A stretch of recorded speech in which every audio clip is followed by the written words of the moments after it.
Welcome to KK logics and tricks. Friends, ఇప్పుడు మనం try మెథడ్లో భాగంగా ఈ మ్యాథ్స్ మెథడ్కి సంబంధించి ఫ్రెండ్స్ భారతీయ గణిత శాస్త్రవేత్తల గురించి మనం రెగ్యులర్గా చూస్తూనే ఉన్నాం ఫ్రెండ్స్. టెట్ కానివ్వండి, డిఎస్సి కానివ్వండి, 100% ఖచ్చితంగా బిట్స్ వచ్చేటటువంటి టాపిక్ భారతీయ గణిత శాస్త్రవేత్తలు మనందరికీ తెలిసిందే ఫ్రెండ్స్. మరి భారతీయ గణిత శాస్త్రవేత్తల్లో మొట్టమొదటి మన భారతీయ గణిత శాస్త్రవేత్త మనందరికీ తెలుసు ఆర్యభట్ట. మరి ఆర్యభట్టకు సంబంధించి ప్రతి పాయింట్ ఇంపార్టెంట్ ఫ్రెండ్స్.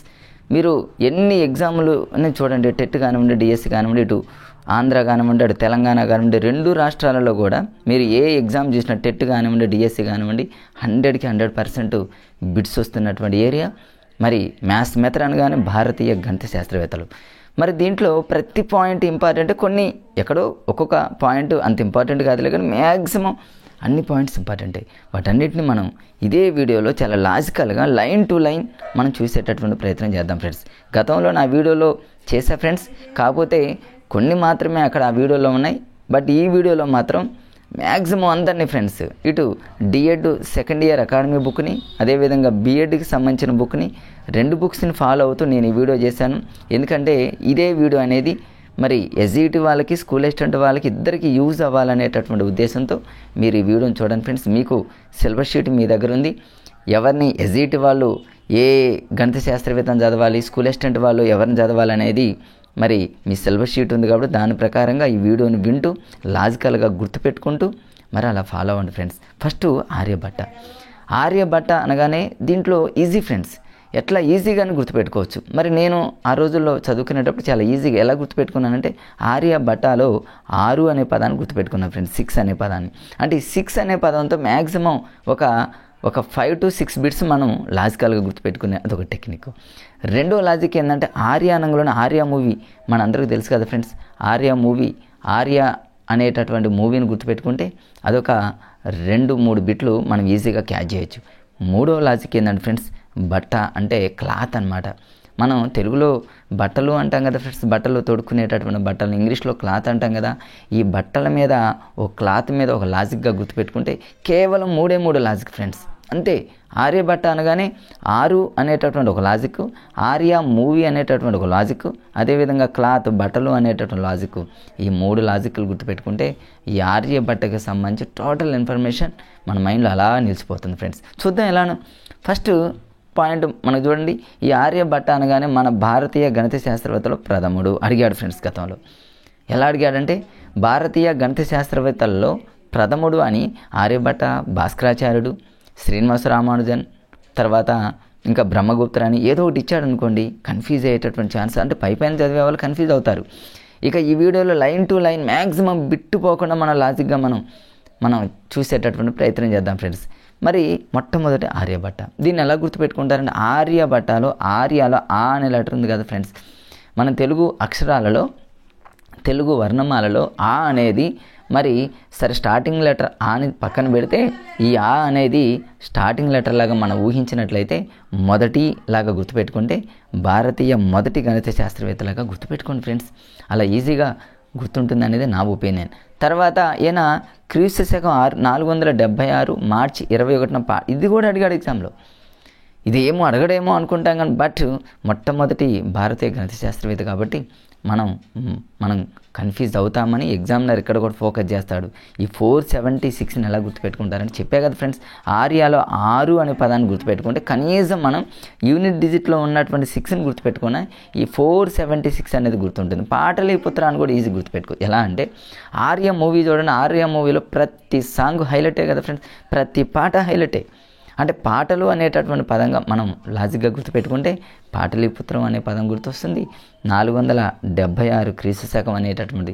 ఇక మార్చి అంటే మనం చూడండి ఆర్య 1 అనేది కొంచెం మార్చి ఏం చేశారు, ఆర్య 2గా మారిందని గుర్తుపెట్టుకోండి.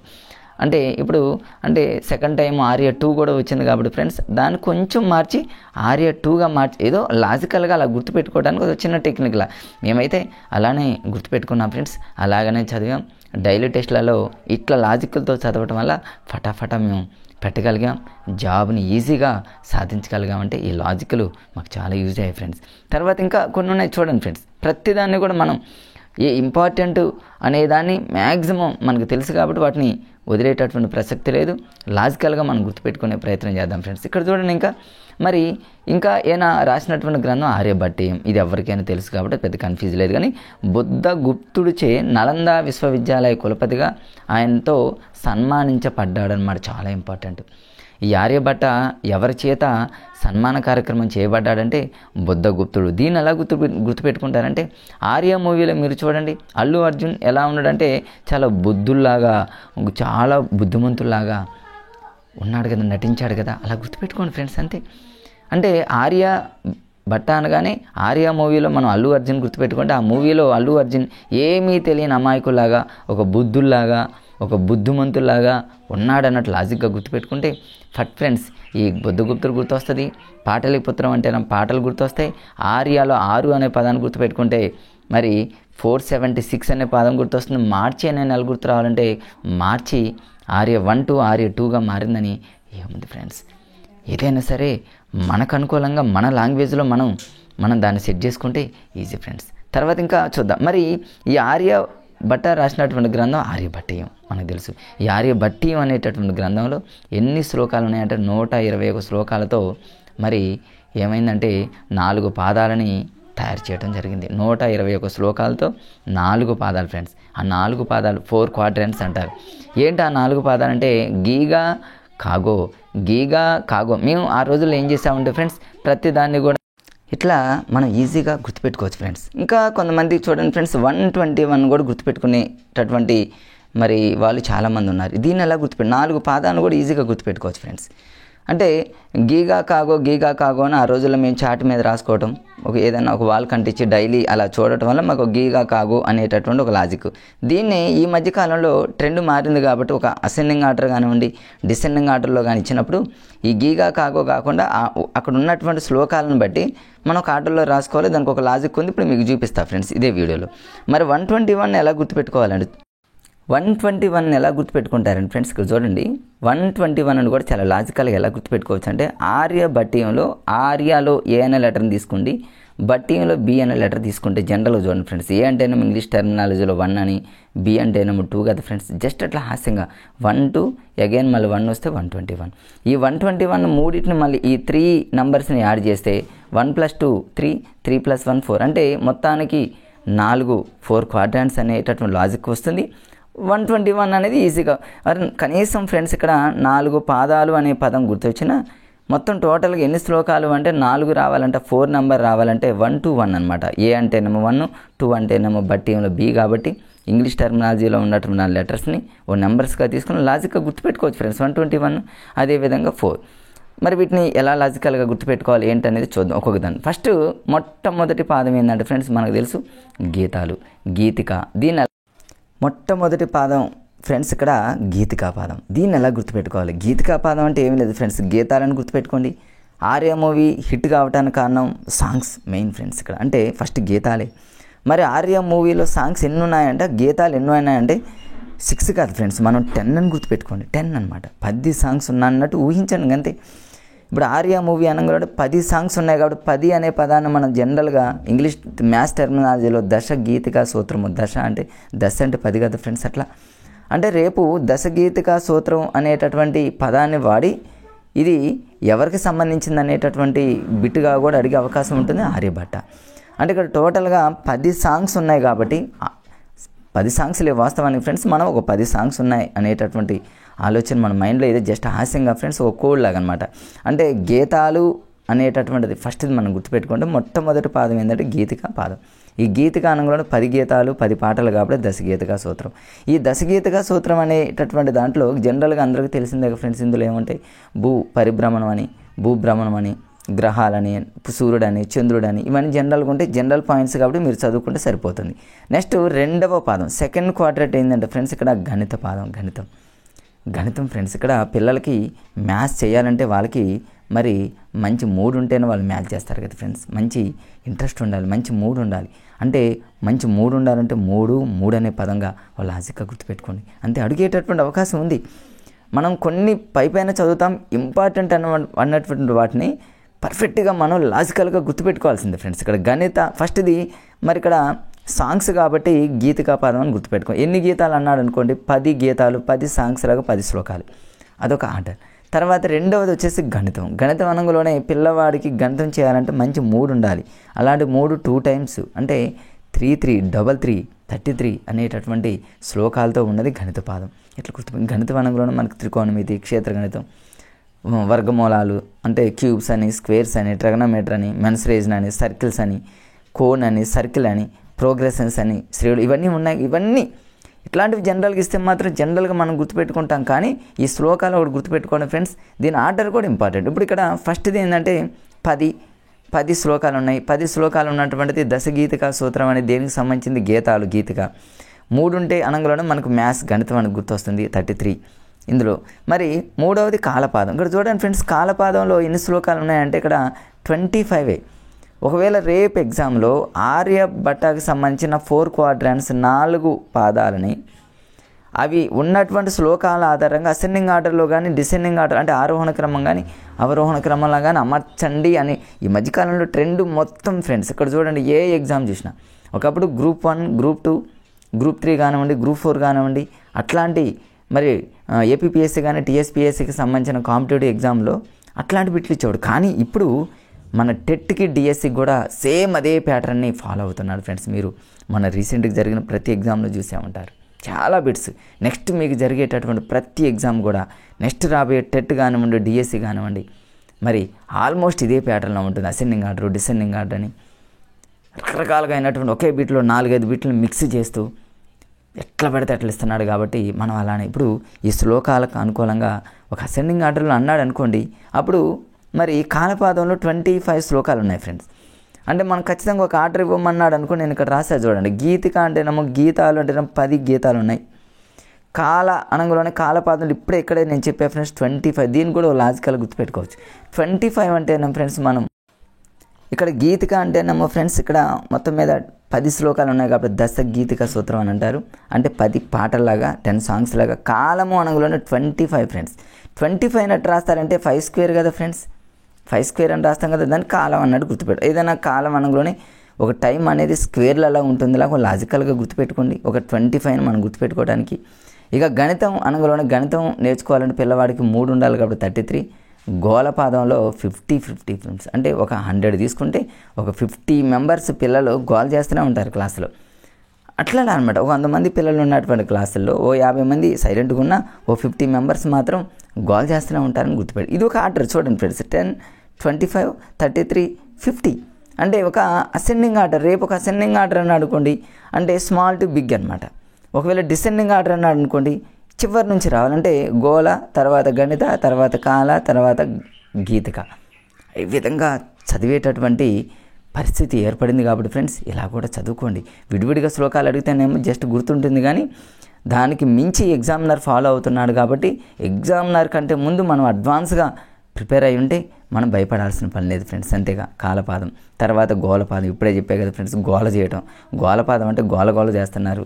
ఆర్య మూవీకి వెళ్ళినటువంటి పిల్లలు లేకపోతే చూసేటువంటి ప్రేక్షకులు ఎవరైనా సరే అందులో ఉన్న వాళ్ళు 50 మెంబర్స్ కామ్గా ఉంటే 50 మెంబర్స్ మాత్రం విజిల్స్ కానివ్వండి అట్లా అనుకోండి కాసేపు, అంతే ఫ్రెండ్స్ అంతే. ఇది ఆర్యభట్టకు సంబంధించి మరి జనరల్గా ఉన్నటువంటి జనరల్ కాదు ఫ్రెండ్స్. ఇప్పటి వరకు చెప్పినటువంటి వాటి మీద కూడా చాలాసార్లు బిట్లు అడిగాడు. ఇక ఇప్పుడు మనకు ఆర్యభట్ట మన భారతదేశానికి అందించినటువంటి విశేషాలు కానివ్వండి, సేవలు కానివ్వండి, these are very very very important అనే విషయం మనందరికీ తెలుసు. వీటిని మనం ఖచ్చితంగా పర్ఫెక్ట్గా చదవాలి. ఏదో 1-2 తప్ప మ్యాక్సిమం చదవాల్సినవి. దీన్ని కష్టపడాల్సిన పని లేదు ఫ్రెండ్స్. నేను మీకు ఇప్పుడు నేర్పిస్తా, ఈజీగా నేర్పిస్తా. గతంలో నా వీడియోలో చాలా ఉన్నాయి ఫ్రెండ్స్, చాలా ఉన్నాయి. వాటన్నింటిని అక్కడక్కడ కొన్ని మిస్ చేశాను నేను ఫ్రెండ్స్. అప్పుడు ఆ వీడియోలో వాటిని కూడా కొంచెం ఈ వీడియోలో కవర్ చేస్తూ మీకు ఈ వీడియోలో అందజేసేటటువంటి ప్రయత్నం చేస్తున్నా. ఫస్ట్ సైన్కి సంబంధించినటువంటి పట్టికలను తయారు చేసినటువంటి గొప్ప వ్యక్తి ఆయన. ఈ సైన్కి సంబంధించి అనగా మనం దీన్ని ఎలా గుర్తుపెట్టుకోవాలంటే ఏం లేదు ఫ్రెండ్స్. ఆర్య మూవీలో ప్రతి సీన్ కూడా హైలైట్ అయ్యి. సీన్ అనుకోండి, సైన్ అనగానే సీన్. మీకు రేపు ఎగ్జామ్లో సైన్కి సంబంధించి సైన్ అనగానే సీన్ గుర్తుపెట్టుకోండి. ఆర్య మూవీలో చూడండి స్టార్టింగ్ నుంచి ఎండింగ్ వరకు ప్రతి సీన్ హైలైటే కాబట్టి ఈ సీన్కి సంబంధించిన పట్టికలు అనుకోండి అంతే. ఇక 5 విలువ మనందరికీ తెలుసు, ఎన్నోసార్లు 3.1416 అంటే ఆర్యభట్ట మరి బర్త్డేకి సంబంధించి March 14th జన్మించాడు ఆయన. మార్చి 14th జన్మించాడు. మార్చి అంటే ఇక్కడ 3, జనవరి ఫిబ్రవరి మార్చి కాబట్టి 3, 14th అంటేనేమో 14th తర్వాత మళ్ళీ ఈవెన్ నెంబర్ 16th అని గుర్తుపెట్టుకోండి. అంతే, ఏమి లేదు ఇక. అంటే మార్చి అనగానే మనకు మార్చి అనగానే ఆర్య మూవీ, ఆర్య 1 ఆర్య 2 ఇంతకుముందే మీకు చెప్పా కదా ఫ్రెండ్స్. మరి పాటలీపుత్రంలో జన్మించాడు మార్చి మంత్రులు అని చెప్పా కదా, అదే మార్చి ఇక్కడ వస్తుంది అనమాట. అట్లా గుర్తుపెట్టుకోండి, ఏమీ లేదు. మనకు అనుకూలంగా మనం గుర్తుపెట్టుకోవాలి, ఎగ్జామ్లో టక్కన పెట్టాలి అందరికంటే ఫాస్ట్గా అనమాట. అట్లా 3.1416 అనగానే ఆర్యభట్ట ఎట్లా గుర్తుపెట్టుకుంటారు? మార్చి నెల, మార్చి అనగా మార్చి వచ్చింది ఆర్య 2 కాబట్టి 14th అని, ఫిబ్రవరి 14th లాగా మార్చి 14th అని గుర్తుపెట్టుకోండి. తర్వాత వచ్చే ఈవెన్ నెంబర్ 16th అంతే. ఇక త్రిభుజ వృత్త వైశాలను కనుక్కునే సూత్రం, త్రిభుజ వైశాల్యము వృత్త వైశాల్యం అనగానే మనకు ఆర్యభట్ట గుర్తు రావాలి. దీన్ని ఎట్లా గుర్తుపెట్టుకుంటారని ఫ్రెండ్స్, ఇంతకుముందు ఈ ఆర్యభట్ట అనేటటువంటి దాంట్లో 3 లాజికల్ గుర్తుపెట్టుకోండి ఫ్రెండ్స్. ఫస్ట్ వచ్చేసి ఆర్య అనగా 6 అని గుర్తుపెట్టుకోండి, ఆర్యభట్టను ఆర్య మూవీ అని గుర్తుపెట్టుకోండి ఫ్రెండ్స్. లాస్ట్లో ఉన్నటువంటి బట్టలు అంటేనేమో క్లాత్ అంటేనేమో జనరల్గా చూడండి ఫ్రెండ్స్, టైలింగ్ చేసేటటువంటి వ్యక్తులు ఎవరైనా సరే, లేడీస్ కానివ్వండి జెంట్స్ కానివ్వండి, మరి ఇక్కడ ఆ బట్టల్ని కట్ చేసేటప్పుడు చాలామంది త్రిభుజాకారంలో కట్ చేస్తారు ఫ్రెండ్స్, అదేవిధంగా వృత్తాకారంలో కూడా కట్ చేస్తూ ఉంటారు. అంటే వాళ్ళకు అనుకూలంగా, ఆ షేప్కి అనుకూలంగా అనమాట. అట్లా అంటే ఇప్పుడు కాలర్ కట్ చేయాలనుకోండి, కొంచెం అంటే సర్కిల్ షేప్లో కట్ చేస్తారు, ట్రయాంగిల్. అంటే నేను మీకు ఎందుకు చెప్తున్నాను ఫ్రెండ్స్, ఇక్కడ బట్టలు అనంగలోనే టైలింగ్ చేసేటటువంటి వ్యక్తులతో మీరు లింక్ చేసుకుంటే, ఇంకా ఒక బిట్ ఉంది ఫ్రెండ్స్ ఇక్కడ మీకు చూపిస్తే, అది కూడా కుట్టకం ఎక్కడే ఉంది చూడండి. కుట్టకం మిషన్ కుడుతూ ఉంటారు కదా, టైలింగ్ చేసేటటువంటి వ్యక్తులు మనకు కుడుతూ ఉంటారు కాబట్టి దాన్ని కుట్టకం అనంగలోనే మనకు బట్టలు కుట్టకం అని గుర్తుపెట్టుకున్నాం. అంటే మేమైతే అట్లే నేర్చుకున్నాం ఫ్రెండ్స్, ఈజీగా నేర్చుకున్నాం. ఆ క్లాత్ను కూడా కుట్టేవాళ్ళు చూడండి, త్రిభుజం షేపులో కట్ చేస్తారు, సర్కిల్ షేపులో. అంటే త్రిభుజం కానివ్వండి, సర్కిల్ కానివ్వండి, ఒకవేళ ఎగ్జామ్లో ఇస్తే మాత్రం బట్టలు గుర్తుపెట్టుకోండి, అంతే ఫ్రెండ్స్, అంతే. తర్వాత ఇంకా అంకశ్రేణిలో n పదాల మొత్తానికి సూత్రాన్ని ఇప్పుడు చూడండి. అంకశ్రేణిలో ఆ ఉంది ఫ్రెండ్స్, ఆర్యభట్టాలు కూడా ఆ ఉంది, అంతే, ఎందుకంటే ఏమీ లేదు ఫ్రెండ్స్. ఇక్కడ అంకశ్రేణిలో n పదాల మొత్తానికి సూత్రం, మొత్తం n పదాల మొత్తం అంటే మనకు తెలుసు కదా ఫ్రెండ్స్. అంకశ్రేణిలో n పదాల మొత్తం అంటే ఏమో SN = n/2 × 2a + n - 1 × d అనేది ఒక ఫార్ములా ఉంది friends. SN = n/2 × 2a + n - 1 × d. అంటే మ్యాథ్స్ వాళ్ళకి తెలుసు, నాన్ మ్యాథ్స్ వాళ్ళకి ఫార్ములా తెలియదు. అయినప్పటికీ లాజికల్గా ఎలా గుర్తుపెట్టుకోవాలంటే, ఈ లాజిక్ మాత్రం మాకు అవనగడ్డలో మాకు మ్యాథ్స్ మెథడ్, సార్ పేరు అయితే మాకు గుర్తులేదులే కానీ, మాకు మ్యాథ్స్ మెథడ్ 1 డే మాకు ఒక రోజు మొత్తం మాకు మ్యాథ్స్ మెథడ్ చెప్పి వెళ్ళారు ఆ సార్ ఎవరో కానీ. సార్కి చాలా థ్యాంక్స్. ఇట్లాంటి లాజిక్ నాకు చాలా నేర్పారు. కుట్టకం అనే పదం కూడా ఆ సార్ చెప్పింది మాకు. ఆ టైంలో లాజికల్ వస్తాయా ఫ్రెండ్స్? ఎలా వస్తాయి చెప్పండి? డిఎడ్ అయిపోయి వెంటనే డిఎస్సి కోచింగ్ పోయిన టైంలో మనకి ఎలా లాజిక్లు వస్తాయో తెలియదు కదా. అలాంటి టైంలో మాకు లాజిక్ అనే పదాన్ని నేర్పి, కుట్టకం అంటేనేమో కుట్టడం, మిషను, బట్టల అనంగులోని, అరే భలేగుందిగా మెథడాలజీ అనుకున్నాం ఫ్రెండ్స్ మేమైతే. ఇట్లా చదవకుండా మోస పద్ధతిలో నేర్చుకుంటే కష్టం కదా. మేము డైట్ సెట్లో నేర్చుకునేటప్పుడు మోస పద్ధతిలో నేర్చుకున్నాం. కానీ కోచింగ్ సెంటర్ అవనగడ్డ ప్రగతి కోచింగ్ సెంటర్కి వెళ్తే ఫ్రెండ్స్ నిజంగా నా లైఫ్ చేంజ్ అయింది అనిపించింది. జాబ్ వచ్చిందంటే దానికి కారణం కేవలం అవనగడ్డ ప్రగతి అనేటటువంటి విషయాన్ని నేను లైఫ్లో మర్చిపోలేను ఫ్రెండ్స్. అంతేగా కుట్టకం అనే పదాన్ని ఆ సార్ నేర్పించారు. మరి అంకశ్రేణిలో n పదాల మొత్తానికి అంకశ్రేణులు అంటే మా అంటేనము అనే పదం వచ్చింది కాబట్టి ఆర్యభట్టాలో ఆ కూడా వచ్చింది. అంటే మొదటి ఆ, రెండో ఆ, అంకశ్రేణి ఆర్యభట్ట. అంటే రెండింటిని అలా లింక్గా నేను రాసుకున్నా, నోట్స్లో రాసుకున్నా. ఇప్పటికీ నాకు నా బుక్లో ఉన్నటువంటిది నా మైండ్లో ప్రింట్ అయింది. ఇప్పటికీ నేను మర్చిపోలేదంటే లాజిక్ కాబట్టి. మోస పద్ధతి జనరల్ మెథడ్ అయితే ఎప్పుడో మర్చిపోయామని ఫ్రెండ్స్. ఓకే ఫ్రెండ్స్, తర్వాత నెక్స్ట్ చూడండి, నెక్స్ట్ పాయింట్ ఇది కూడా important. AX + BY = C. A, B, C పూర్ణ సంఖ్యలు వంటి ఇవన్నీ మన మ్యాథ్స్ ఇవన్నీ అవసరం లేదు ఫ్రెండ్స్. దీనికి సంబంధించి కుట్టకం అనే పదాన్ని 100% ఇస్తాడు. కుట్టకం అనగానే ఇంకేమీ లేదు గుడ్ ఫ్రెండ్స్, బట్టలనే కదా కుట్టేది, టైలింగ్, అలా గుర్తుపెట్టుకోండి అంతే. తర్వాత ఇక భూమి గోళాకారం అని, అది సూర్యుని చుట్టుబడి చూడండి, గోళాకారం కానివ్వండి, సర్కిల్ షేప్ కానివ్వండి. అంటే బట్టలు కుట్టేటటువంటి వ్యక్తి సర్కిల్ షేప్లో కుడతాడు, ట్రయాంగిల్ షేప్లో కట్ చేస్తాడు, ఇలా కట్ చేస్తాడు అనేటటువంటిది గుర్తుపెట్టుకుంటే గోళాకారం, సూర్యుడు, ఇవన్నీ ఆటోమేటిక్గా మీ బ్రెయిన్లో మెసులుతూనే ఉంటాయి. తర్వాత విలోమ పద్ధతి అంటే ఇన్వర్స్ మెథడ్ అంటారు. ఇన్వర్స్ మెథడ్ అంటే ఏమి లేదు ఫ్రెండ్స్, ఇప్పుడు క్లాత్లు దీన్నే మీరు ఏం చేస్తారంటే బట్టలతోనే లింక్ చేసుకొని గుర్తుపెట్టుకోవచ్చు ఫ్రెండ్స్. ఇక్కడ విలోమ పద్ధతి అంటే ఏమో రివర్స్గా కూడా వాళ్ళు కుడుతూ ఉంటారు. షర్ట్ని రివర్స్ కుడుతూ ఉంటారు, క్లాత్ని రివర్స్గా కుడుతూ ఉంటారు. అంటే ఒక విలోమ పద్ధతి రివర్స్ మెథడ్ అనగానే మీకు టైలింగ్తో లింక్ చేసుకోండి, లేదా ఆర్య మూవీతో లింక్ చేసుకోండి. లేదా ఆర్యాలో 6 అనే పదం 6తో లింక్ చేసుకోండి, మీ ఇష్టం ఫ్రెండ్స్. తర్వాత 10⁸ ఎన్నోసార్లు అడిగాడు ఫ్రెండ్స్. 10⁸ వరకు గల 10 గుణిజాల ఆధారంగా ఇక్కడ ఏమీ లేదు ఫ్రెండ్స్, దశాంశ పద్ధతి మీకు ఫస్ట్లోనే చెప్పా కదా. మొత్తం 4 క్వాడ్రంట్స్ ఉన్నాయని చెప్పా కదా ఫ్రెండ్స్. 4 క్వాడ్రంట్స్లో నెంబర్ 1 ఏంటంటే గణిత, గీగా కాగో అన్న గణిత. తర్వాత గీగా అంటేనేమో ఫస్ట్ గణిత కాదు ఫ్రెండ్స్, సారీ ఫ్రెండ్స్, ఫస్ట్ గీతిక, గీతాలు సాంగ్స్ అని గుర్తుపెట్టుకోవాలి. రెండోది గణిత, మూడోది వచ్చేసి కాల, నాలుగోది వచ్చేసి గోళ అని ఒక ఆర్డర్లో అయితేనేమో మీకు చెప్పారు ఫ్రెండ్స్. వాటి యొక్క శ్లోకాల ఆధారంగా మనం అంటే అక్కడే చెప్పా కదా ఫ్రెండ్స్. ఫస్ట్ స్టార్టింగ్ గీతాలు 10 పాటలు 10 సాంగ్స్ కాబట్టి దశ దశ దశ అనే పదం 10⁻10 అనే పదం తగిలిందంటే మాత్రం అది ఆర్యభట్ట ఫిక్స్ అయిపోయింది ఫ్రెండ్స్, అంతేగా. తర్వాత ఇక కుట్టకానికి సంబంధించి ఆల్రెడీ మిషన్ టైలింగ్ వాళ్ళు కుడుతూ ఉంటారు కాబట్టి అది అంతే ఫ్రెండ్స్. ఇక అంతే ఏమున్నాయి ఫ్రెండ్స్. మీకు ఇప్పుడు చాలామంది మిత్రులకు ఇప్పుడు అనిపిస్తుంది, ఇప్పుడే చదివేటటువంటి మిత్రులు కనుక ఈ వీడియో చూస్తే భలే ఉందనిపిస్తుంది మీకు. నేను ఫస్ట్ స్టార్టింగ్ నేను అవనగడ్డ మరి వెళ్ళిన తర్వాత ఈ క్లాస్ వింటూ ఉన్నప్పుడు డైట్ సెట్ ప్రిపేర్ అయ్యే టైంలో మరి ఆ టైంలో మోస పద్ధతిలో చదివింది ఇక్కడ దీన్ని అప్లై చేయకుండా సొంతంగా నేర్చుకోవడం వల్ల ఈజీగా డిఎస్సిలో ఫటాఫట్ నేను ఆన్సర్లు పెట్టగలిగేటటువంటి టాలెంట్ నాకు వచ్చింది ఫ్రెండ్స్. ఇప్పుడు చూడండి, April 19th, 1975 ఇది మనందరికీ తెలుసు. అంటే ఇది భారతదేశం ఆయన యొక్క మరి ఆ రోజు భారతదేశం ఉపయోగించినటువంటి మొట్టమొదటి ఉపగ్రహం మనందరికీ తెలుసు ఫ్రెండ్స్. చాలా చాలా మరి మొట్టమొదటిసారిగా అంతరిక్షంలోకి పంపించిన మన భారతీయులు పంపించిన ఉపగ్రహం మనందరికీ తెలుసు ఆర్యభట్ట. ఏ ఇయర్ అన్నాడు అనుకో ఫ్రెండ్స్, April 19th, 1975. దీన్ని కూడా గుర్తుపెట్టుకోవచ్చు ఫ్రెండ్స్, ఈజీ. ఏప్రిల్లో ఏ అనే పదం వస్తుంది కదా ఫ్రెండ్స్, ఏపీ అనే రాసాము. ఆర్యభట్టాలో కూడా ఏ అనే పదంతోనే కదా ఇంగ్లీష్లో మనం రాసేటప్పుడు ఎస్. ఆర్యభట్ట అనగానే మీకు ఏతో స్టార్ట్ అయ్యే మంతే గుర్తుపెట్టుకోండి. ఏపీ అంటేనేమో ఏప్రిల్ అని గుర్తుపెట్టుకోండి ఫ్రెండ్స్, అంతే. ఇక 19th ఒక్కడ గుర్తుపెట్టుకోండి, 1975 ఫ్రెండ్స్. 1975 ఏప్రిల్ అనేది మీకు లాజికల్గా గుర్తొస్తుంది.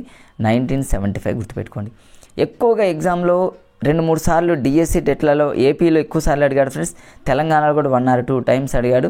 మరి ఆ ఆర్యభట్ట అనేటటువంటి ఉపగ్రహానికి సంబంధించి ఒక ₹2 నోటుపై ఆ ఉపగ్రహాన్ని అంటే ఆ అచ్చుని ప్రింట్ చేయడం జరిగింది.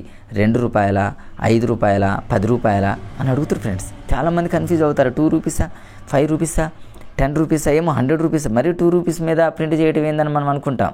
ఇప్పుడు ఉన్నటువంటి జనరేషన్ ₹2 అంతా యాక్సెప్ట్ చేయరు, వాల్యూ లేదనుకుంటారు. But ₹2 friends, ₹2. దీన్ని ఎట్లా గుర్తుపెట్టుకోవాలి, ఆర్య అనే పదంలోనే ఉంది కదా ఫ్రెండ్స్. ఆర్య అంటేనేమో ఆర్యాలో రా ఉంది కాబట్టి 2 అని గుర్తుపెట్టుకోండి, అన్నీ అందులోనే వస్తాయి. ఆర్యాలో రా అనే పదం ఉంది కాబట్టి ₹2 అని గుర్తుపెట్టుకోండి, అంతే. ఆర్యాలో ₹6 కాదు ఫ్రెండ్స్. ఎక్కువగా ఎగ్జామ్లో ₹2, ₹5, $10 అట్లా అడిగాడు ఎగ్జామ్ ప్రీవియస్ పేపర్లో. ఒకసారి మీరు చూడండి, రా ఉంది కాబట్టి ₹2 నోటుపై మరి ఆ ఉపగ్రహం యొక్క ఆ ప్రింట్ని అచ్చు వేయటం జరిగింది. అదొకటి ఇంపార్టెంట్ గుర్తుపెట్టుకోండి, డేట్ ఒకటి గుర్తుపెట్టుకోండి. తర్వాత ఇంకా ఇంపార్టెంట్ ఏంటంటే చాలామంది ఏం చేస్తారంటే మన డిఎస్సి టెట్ చదివేటటువంటి మిత్రులు ఇంతవరకు చదివిన తర్వాత కలిసిపోతారు. లాస్ట్లో ఉండదంతా ఇక అలసిపోయి దీన్ని ఏదో లైట్గా చదువుకొని నెక్స్ట్ ఇంకెవరో భారతీయ శాస్త్రి అక్కడికి వెళ్ళిపోతారు. మళ్ళీ అక్కడ ఇంట్రెస్ట్గా స్టార్టింగ్ మొత్తం చదువుతారు, అన్ఇంట్రెస్ట్గా లాస్ట్లో పోతుంది. ఎగ్జామినర్ ఏం చేస్తారంటే ఫ్రెండ్స్ మనందరికీ తెలుసు, స్టార్టింగ్ బాగానే చదువుతాం, ఎండింగ్లో మనం నీరసంగా చదివే చోట ఎగ్జామినర్ ఫోకస్ పెట్టి ఇక్కడే కూర్చుంటాడు ఎగ్జామినర్.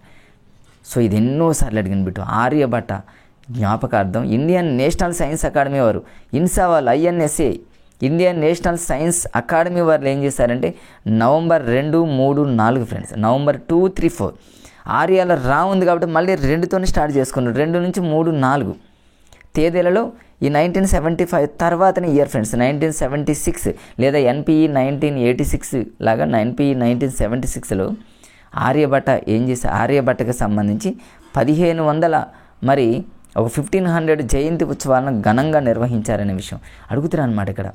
అంటే మరి 1500 జయంతి ఉత్సవాలను ఘనంగా నిర్వహించింది ఏ నెలలో ఎప్పుడెప్పుడు అన్నాడు అనుకోండి, November 2, 3, 4 అనొచ్చు, December 2, 3, 4 అనొచ్చు.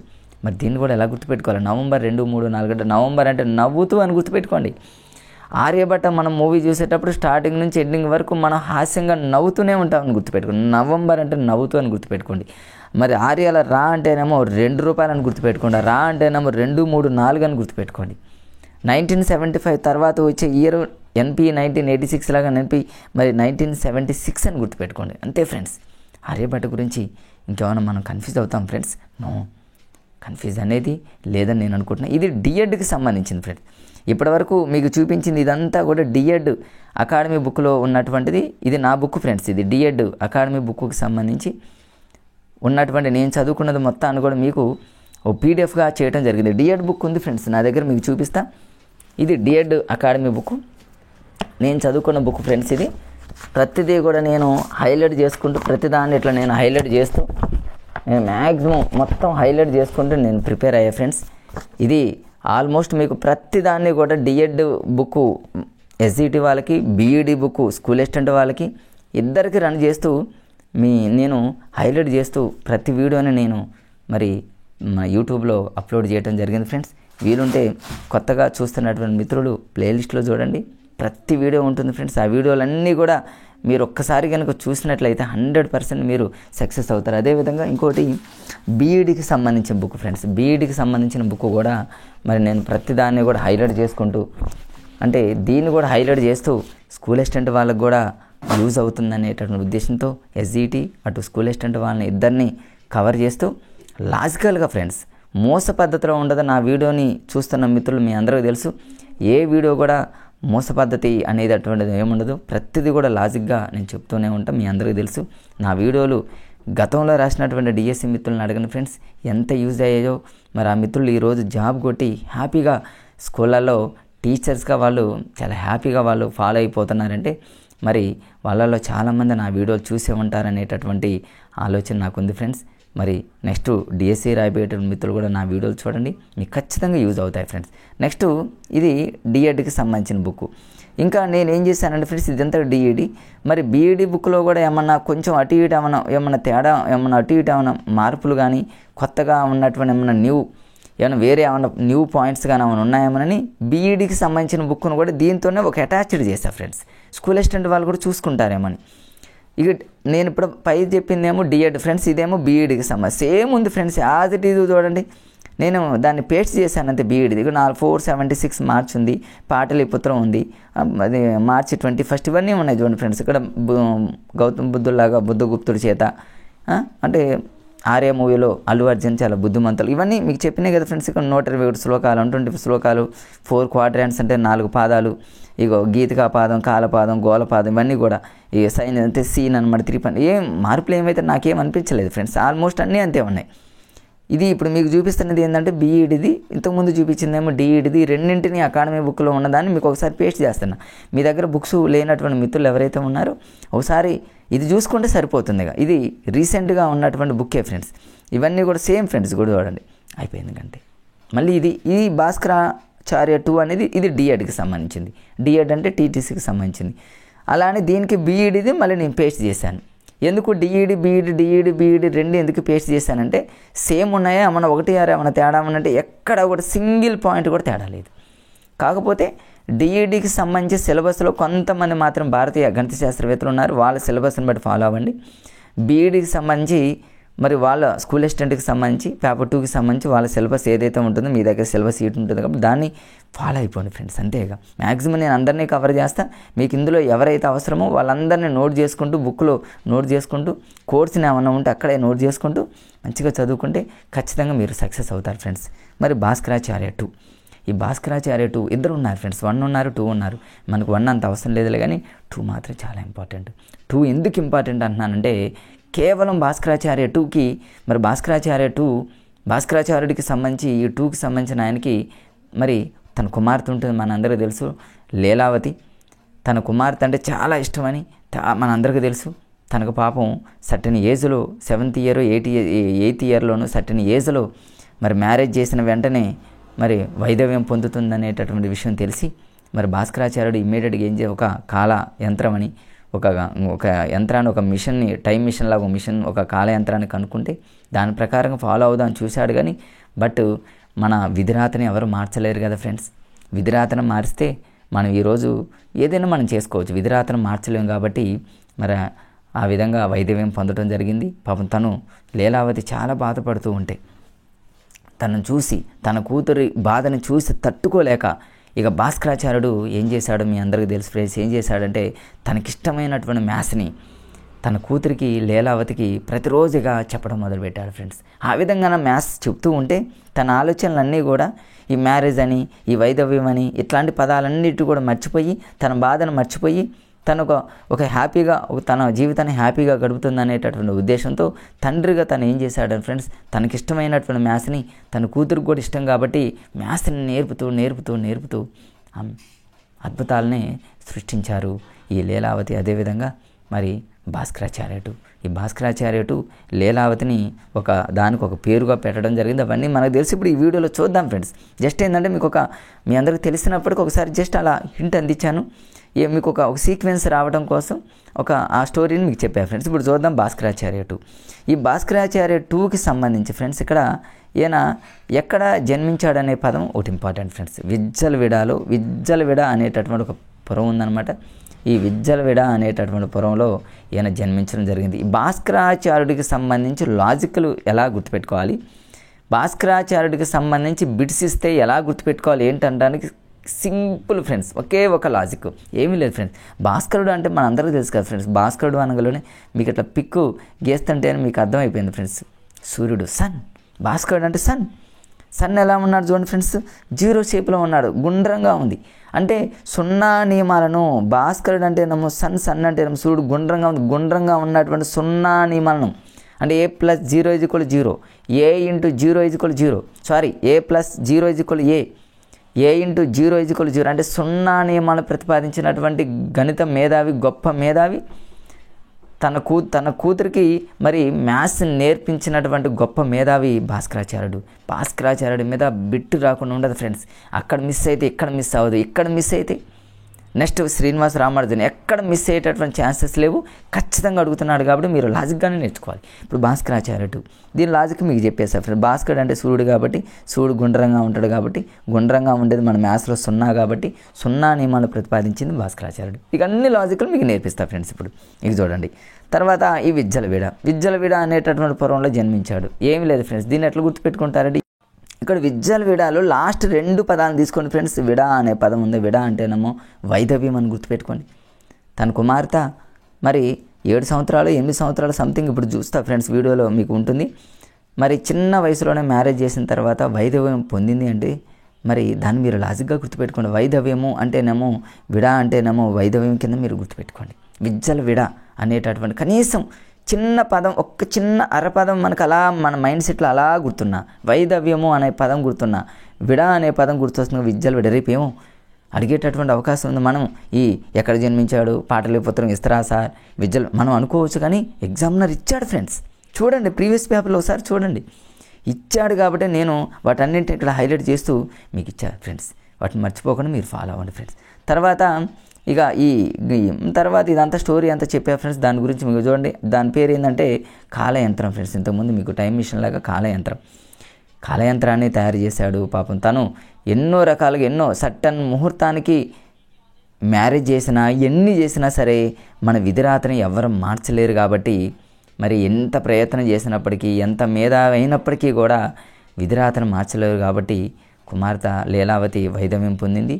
ఆమె బాధపడుతూ ఉంటే ఇట్లా దానికి సంబంధించిన స్టోరీ మీకు చెప్పా ఫ్రెండ్స్. ఇంకా కొంతమంది బౌద్ధాయనుడని, బ్రహ్మగుప్త అని, తర్వాత PC మహాల్నోబిస్ అని వీళ్ళందరూ ఉన్నారు. వాళ్ళందరి గురించి చెప్తా ఫ్రెండ్స్.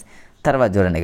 తర్వాత బాలిక ఏజ్ ఎంత అంటే ఫ్రెండ్స్ 7 years. సారీ ఫ్రెండ్స్, ఇంతకుముందు 8 years అని 7 years. అంటే మీరు ఆశ్చర్యపోవచ్చు, ఇప్పుడు ఉన్నటువంటి జనరేషన్ వల్ల ఆశ్చర్యపోవచ్చు. 7 yearsకే మ్యారేజ్ అయింది సార్, 7 yearsకే వైద్యం పొందటం ఏంది, ఇది ఆశ్చర్యం కదా. అంటే మనం పుస్తకాల్లో చదువుకున్నాం కాబట్టి 7 ఏళ్ల బాలికకు వైద్యం ఏంటండి ఫ్రెండ్స్, ఇది దారుణం కదా. ఆ రోజుల్లో మన మదర్స్ని చూడండి, మన అమ్మమ్మ నాయనమ్మని చూడండి, వాళ్ళ వివాహ వయసు అడిగితే మనం ఆశ్చర్యపోవాల్సింది.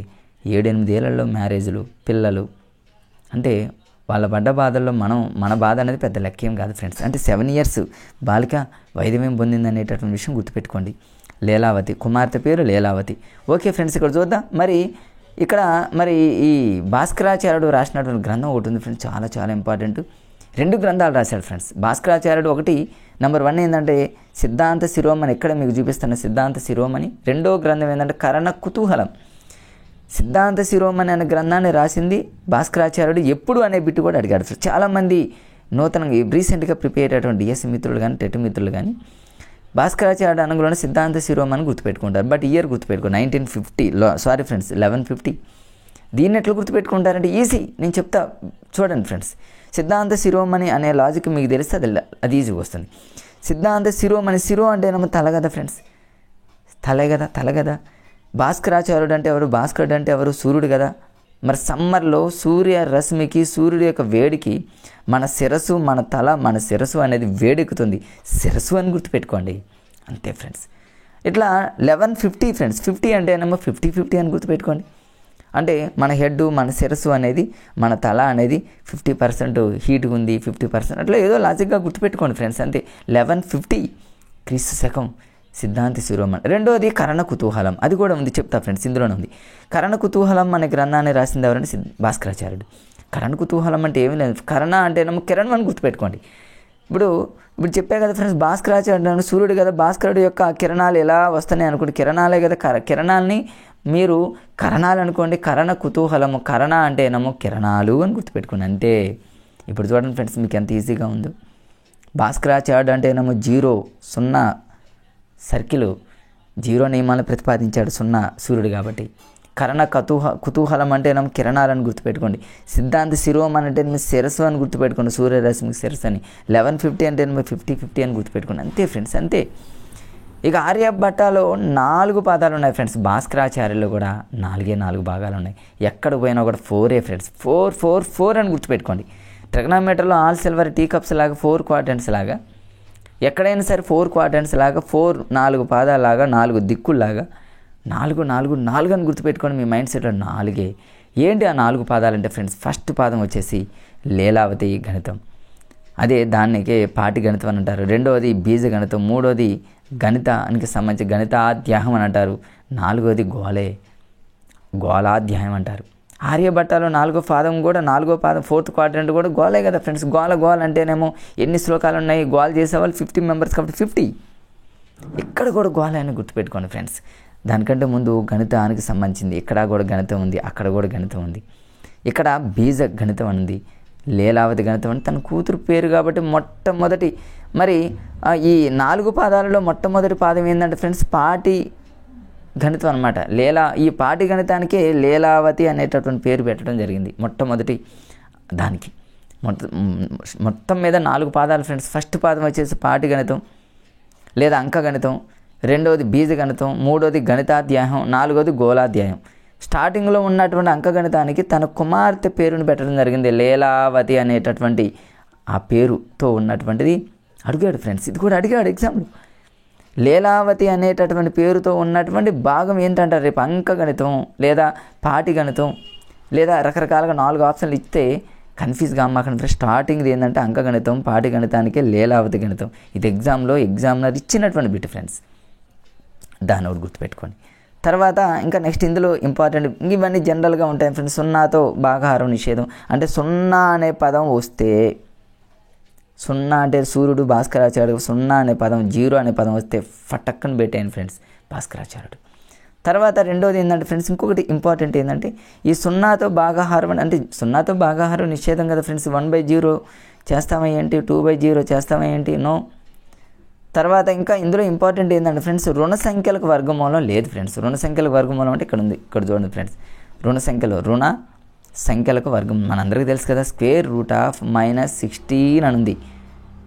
స్క్వేర్ రూట్ ఆఫ్ -16 అంటే జనరల్గా మనం మ్యాథ్స్ వాళ్ళు అయితే ఏం చేస్తారు, -1 అంటే ఏమో i² అని పెట్టి 16 జనరల్గా మనం 4 అని రాస్తాము. 4i దీని ఆన్సర్ అని టక్కని పెడతాం. బట్ ఈ i అనేటటువంటి ఇమాజినరీ నెంబర్లు తీసుకోకుండా జనరల్గా మనం చేసినట్లయితే వర్గమూలంలో స్క్వేర్ రూట్లో మరి ఈ రుణ సంఖ్యల యొక్క వర్గమూలం అనేది నిషేధం లేదనమాట.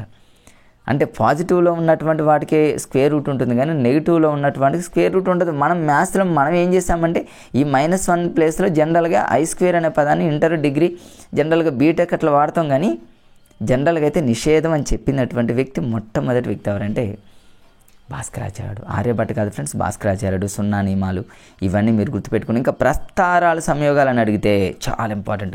దీన్ని ఎట్లా గుర్తుపెట్టుకోండి, ప్రస్తారాలు అంటే ఏం లేదు ఫ్రెండ్స్. ఇప్పుడు భాస్కరాచార్యుడు అన్నారు ఫ్రెండ్స్, నేను సూర్యుడు. ఈ సూర్యకిరణాలు ప్రతిరోజు ఏం చేస్తున్నాయి, ప్రసరణ చెందుతున్నాయి కదా, ప్రసరిస్తూ ఉంటాయి కదా, మన ఫిజికల్గా మనం అంటూ ఉంటాం కదా, జనరల్ ప్రసరిస్తున్నాయి. సూర్యకిరణాలు ఈరోజు ఫుల్గా అంటే చాలా ప్రసరణ ఎక్కువగా ఉంది అంటూ ఉంటాం కదా, ఆ ప్రసరణే ప్రస్తారాలని గుర్తుపెట్టుకొని సరిపోతుంది ఫ్రెండ్స్. ప్రస్తారాల సంయోగాల అణువులను ప్రస్తారం అణువులను సూర్యకిరణాలు ప్రసరణ అని గుర్తుపెట్టుకోండి. ఇక లాభ నష్టాలని తర్వాత భాగాహారం ఇవన్నీ కూడా విలోమ పద్ధతి, ఘనమూలము, వర్గమూలము, ఘనమూలం ఇవన్నీ కూడా దేంట్లో వస్తాయంటే మరి భాస్కరాచార్యుడికి సంబంధించి ఈ అంకగణితం వాటిలలో వస్తాయనే పదాన్ని మీరు గుర్తుపెట్టుకోండి ఫ్రెండ్స్. తర్వాత ఇంకా ఈ దశాంశ పద్ధతిని వాడినటువంటి వాళ్ళు మొట్టమొదటి వాళ్ళ భారతీయులు, ఇవన్నీ మనకు తెలుసు, అవన్నీ మీరు పక్కన పెట్టండి. తర్వాత రెండోది బీజగణితం. ఇంతకుముందు ఏంటంటే ఫ్రెండ్స్ అది అంకగణితానికి సంబంధించింది. అంకగణితాన్ని పాటిగణితం అంటారు, లీలావతాన్ని పేరు పెట్టారు. రెండోది బీజగణితం ఫ్రెండ్స్. ఈ బీజగణితం అనగానే బీజగణితం అంటే జనరల్గా మనందరికీ తెలుసు ఫ్రెండ్స్, ఇక ఆల్జీబ్రా ఎక్స్ప్రెషన్స్ అని చాలామందికి ఆల్జీబ్రా అనగానే గుండె గాబరా అంటూ ఉంటారు మన మ్యాథ్స్ టీచర్లు చాలామంది. అట్లంటేనే ఫ్రెండ్స్ పిల్లలలో ఇంట్రెస్ట్ పోతుంది మ్యాథ్స్ మీద. నాకు తెలిసి అన్ని సబ్జెక్టుల కంటే మ్యాథ్స్ చాలా ఈజీ. అది నేర్పే టీచర్లను బట్టి ఉంటుంది. చిన్నప్పుడే మ్యాథ్స్ అంటే అమ్మో అరే డివిజన్లు అంటే చాలా కష్టం రో అనే పదం టీచర్ పిల్లలతో అన్నాడో ఒక్కసారి వాడిన చిన్న పిల్లల మెదడు ఏమీ రాయనటువంటి నల్ల బల్ల లాంటిదని మనందరికీ తెలుసు. రేపు మీకు జాబ్ వచ్చిన తర్వాత ఆల్జీబ్రా గుండె గాబరా, ఇక మ్యాథ్స్ అంటే వామ్మో డివిజన్లు ఉంటాయి, అప్పు తీసివేతలు, బారోయింగ్, సబ్ట్రాక్షన్ అన్నారో మీరు ఎంత ఈజీగా చెప్పినప్పటికీ పిల్లవాడు బ్రెయిన్లో ఒకటి నాటకపోతుంది, అమ్మో మ్యాథ్స్ అంటే కష్టం.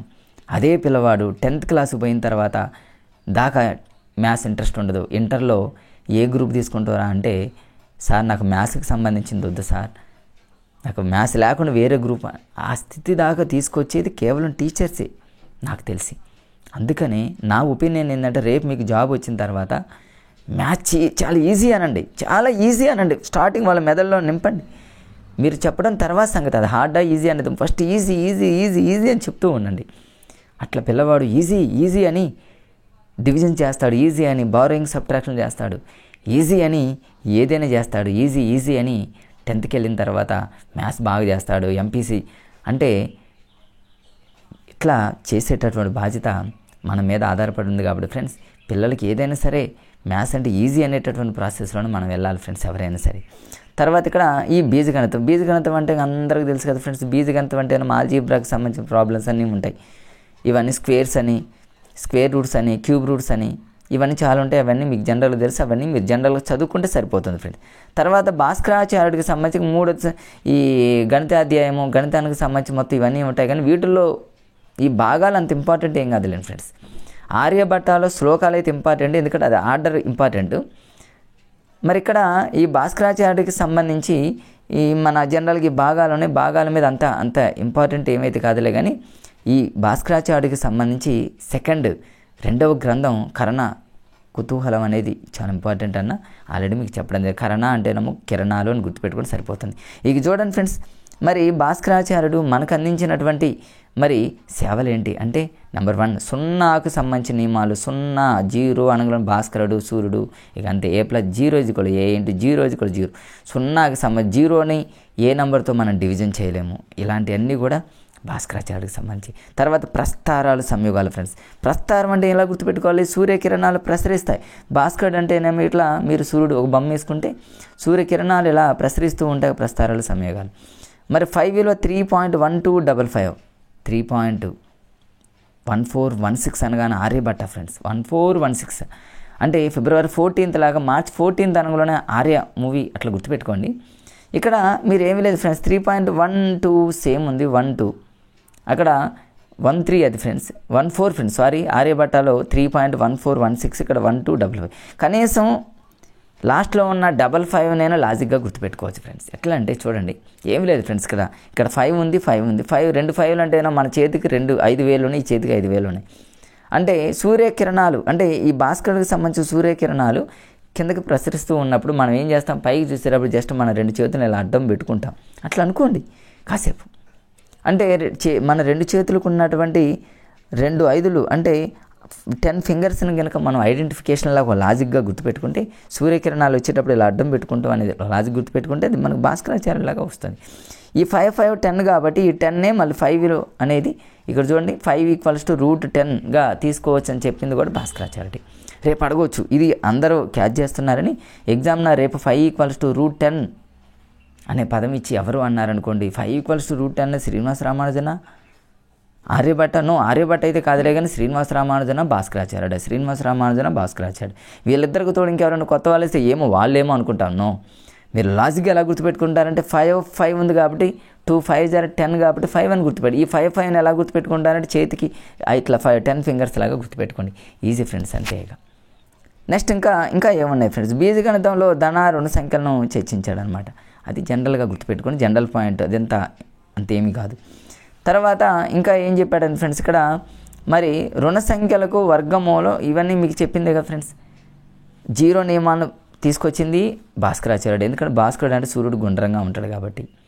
అదేవిధంగా ఇంకా ఏ నెంబర్నైనా సరే 0తో డివిజన్ చేయలేమని చెప్పింది కూడా భాస్కరాచార్యుడు, 0 అనే పదం వాడింది కాబట్టి. రుణ సంఖ్యలకు వర్గమూలం ఉండదు అంటేనేమో √-4 కానివ్వండి, √-81 కానివ్వండి, ఇట్లా రుణ సంఖ్యలకు అంటే ఇట్లా ఉండదు అని చెప్పింది కూడా భాస్కరాచార్యుడు. ఇదొకటి చాలా ఇంపార్టెంట్, గుర్తుపెట్టుకోండి ఫ్రెండ్స్. ఇక సిద్ధాంత శిరోమణి ఇవన్నీ లాస్ట్ ఇంపార్టెంట్ ఏంటంటే పాస్కల్ త్రిభుజంగా చాలా ఇంపార్టెంట్ ఫ్రెండ్స్. ఇది చాలా ఇంపార్టెంట్, ఎందుకంటే ఇంతవరకు చదివి ఇక్కడికి వచ్చిన తర్వాత కొంచెం స్లో అవుతారు, బట్ ఎగ్జామినర్ ఎక్కువ సార్లు దీని మీద ఫోకస్ పెట్టాడు. ఇది ఇచ్చాడు ఫ్రెండ్స్. పాస్కల్ త్రిభుజంగా పిలువబడేటటువంటి ద్విపద విస్తరణలో గుణకాల విస్తరణ గురించి వివరించింది కూడా భాస్కరాచార్యుడు. అట్లా గుర్తుపెట్టుకుంటే పాస్కల్ త్రిభుజం అంటే ఏం లేదు ఫ్రెండ్స్, జస్ట్ హాస్యంగా చెప్తున్నా, ఏమీ అనుకోకండి ఫ్రెండ్స్. మేమైతే అలానే చదువుకున్నాం. భాస్కరాచార్యుడు అంటే సూర్యుడు కదా ఫ్రెండ్స్, సూర్యుడు కదా. సమ్మర్ బాగా హెవీగా ఉందనుకోండి, చిన్నపిల్లలు కిడ్స్ ఏం చేస్తారు, ప్రతిసారి కూడా పాస్కి వెళ్తూ ఉంటారని గుర్తుపెట్టుకోండి, అంతే. హాస్యంగా గుర్తుపెట్టుకోండి, కిడ్స్ పిల్లలు పాస్కల్ అనగానే పాస్కి వెళ్తూ ఉంటారని గుర్తుపెట్టుకోండి. ఎందుకు, భాస్కరాచార్యుడు మంచి ఎండ టైంలో. ఇక మర్చిపోతాం ఫ్రెండ్స్ మన లైఫ్లో. ఎట్లా లాజికల్గా గుర్తుపెట్టుకోవాలి, అంతేగాని బండగా పాస్కల్ త్రిభుజంగా పిలువబడే ద్విపద విస్తరణ, పాస్కల్ త్రిభుజంగా ఇట్లా బండగా ఏది చదవద్దు ఫ్రెండ్స్. సైన్స్ కానివ్వండి, సోషల్ కానివ్వండి, ఎనీథింగ్ ఏదైనా సరే మ్యాథ్స్లో లెక్కలు చేసేటప్పుడు కూడా ప్రతిదీ.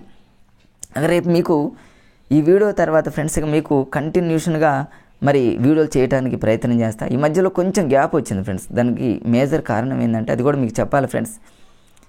మేజర్ కారణం ఏంటంటే మా బాబుకి నాకు ఇద్దరికి ఒకేసారి టైఫాయిడ్ రావడం జరిగింది ఫ్రెండ్స్. టైఫాయిడ్ కూడా కొద్దిగా ఎక్కువ రావడం జరిగింది.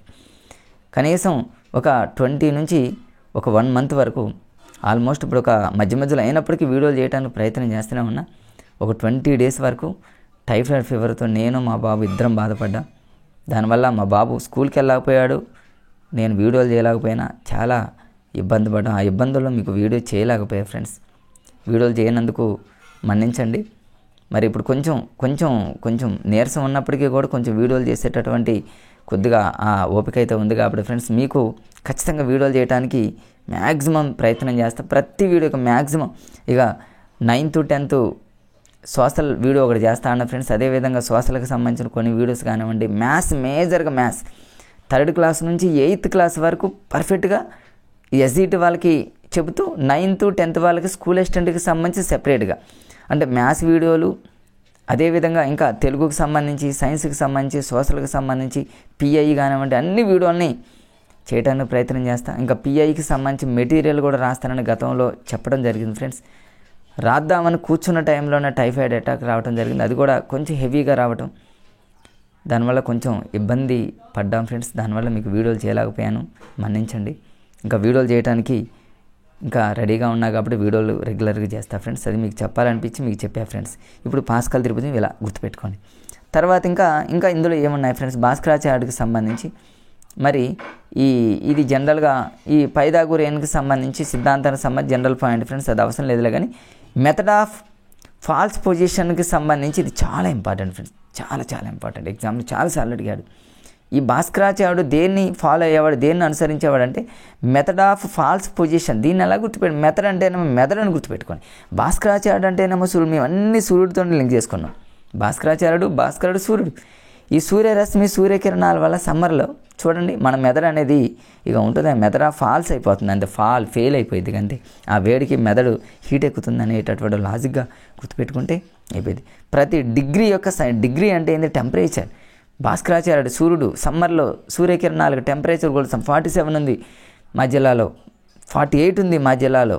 ఇట్లా మనం డిగ్రీలో కొలుస్తూ ఉంటాం కాబట్టి డిగ్రీ అనే పదం వస్తే మాత్రం 100% మీరు దాన్ని ఎలా గుర్తుపెట్టుకోండి, భాస్కరాచార్యుడు. సైన్కి సంబంధించి పట్టికలు, సైన్ అని కేవలం సింగిల్గా సైన్ అనే పదం, సైన్ పట్టికలు అడిగితే మాత్రం ఆ సీన్ చాలా బాగుంది అనేది ఆర్యభట్ట కాబట్టి ఆర్యభట్టతో లింక్ చేసుకోమని ఇందాక చెప్పా.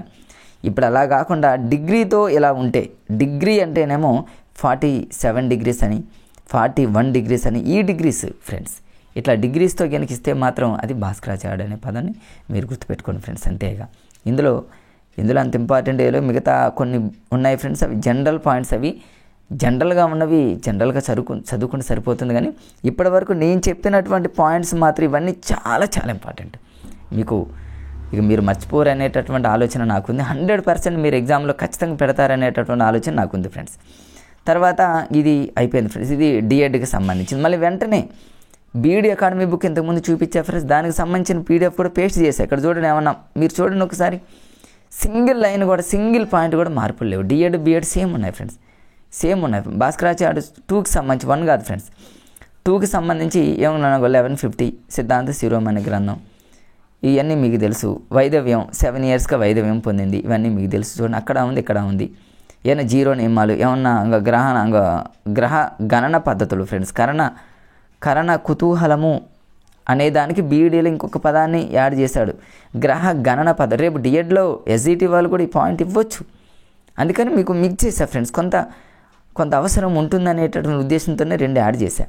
కరణ కుతూహలం అనే పదాన్ని డిఎడ్ సెకండ్ ఇయర్లో ఇచ్చి బీఈడీలో ఏం చేసాం, కొంచెం యాడ్ చేశాం. గ్రహ గణన పద్ధతులన్నా ఈ సూర్యుడు అనంగలోనే, సూర్యకిరణాలు అనంగలోనే మీకు ఈ కిరణాలు అనే పదాన్ని మీరు ఈ గ్రహ గణన పద్ధతిలో లింక్ చేసుకోండి, గ్రహణాలని.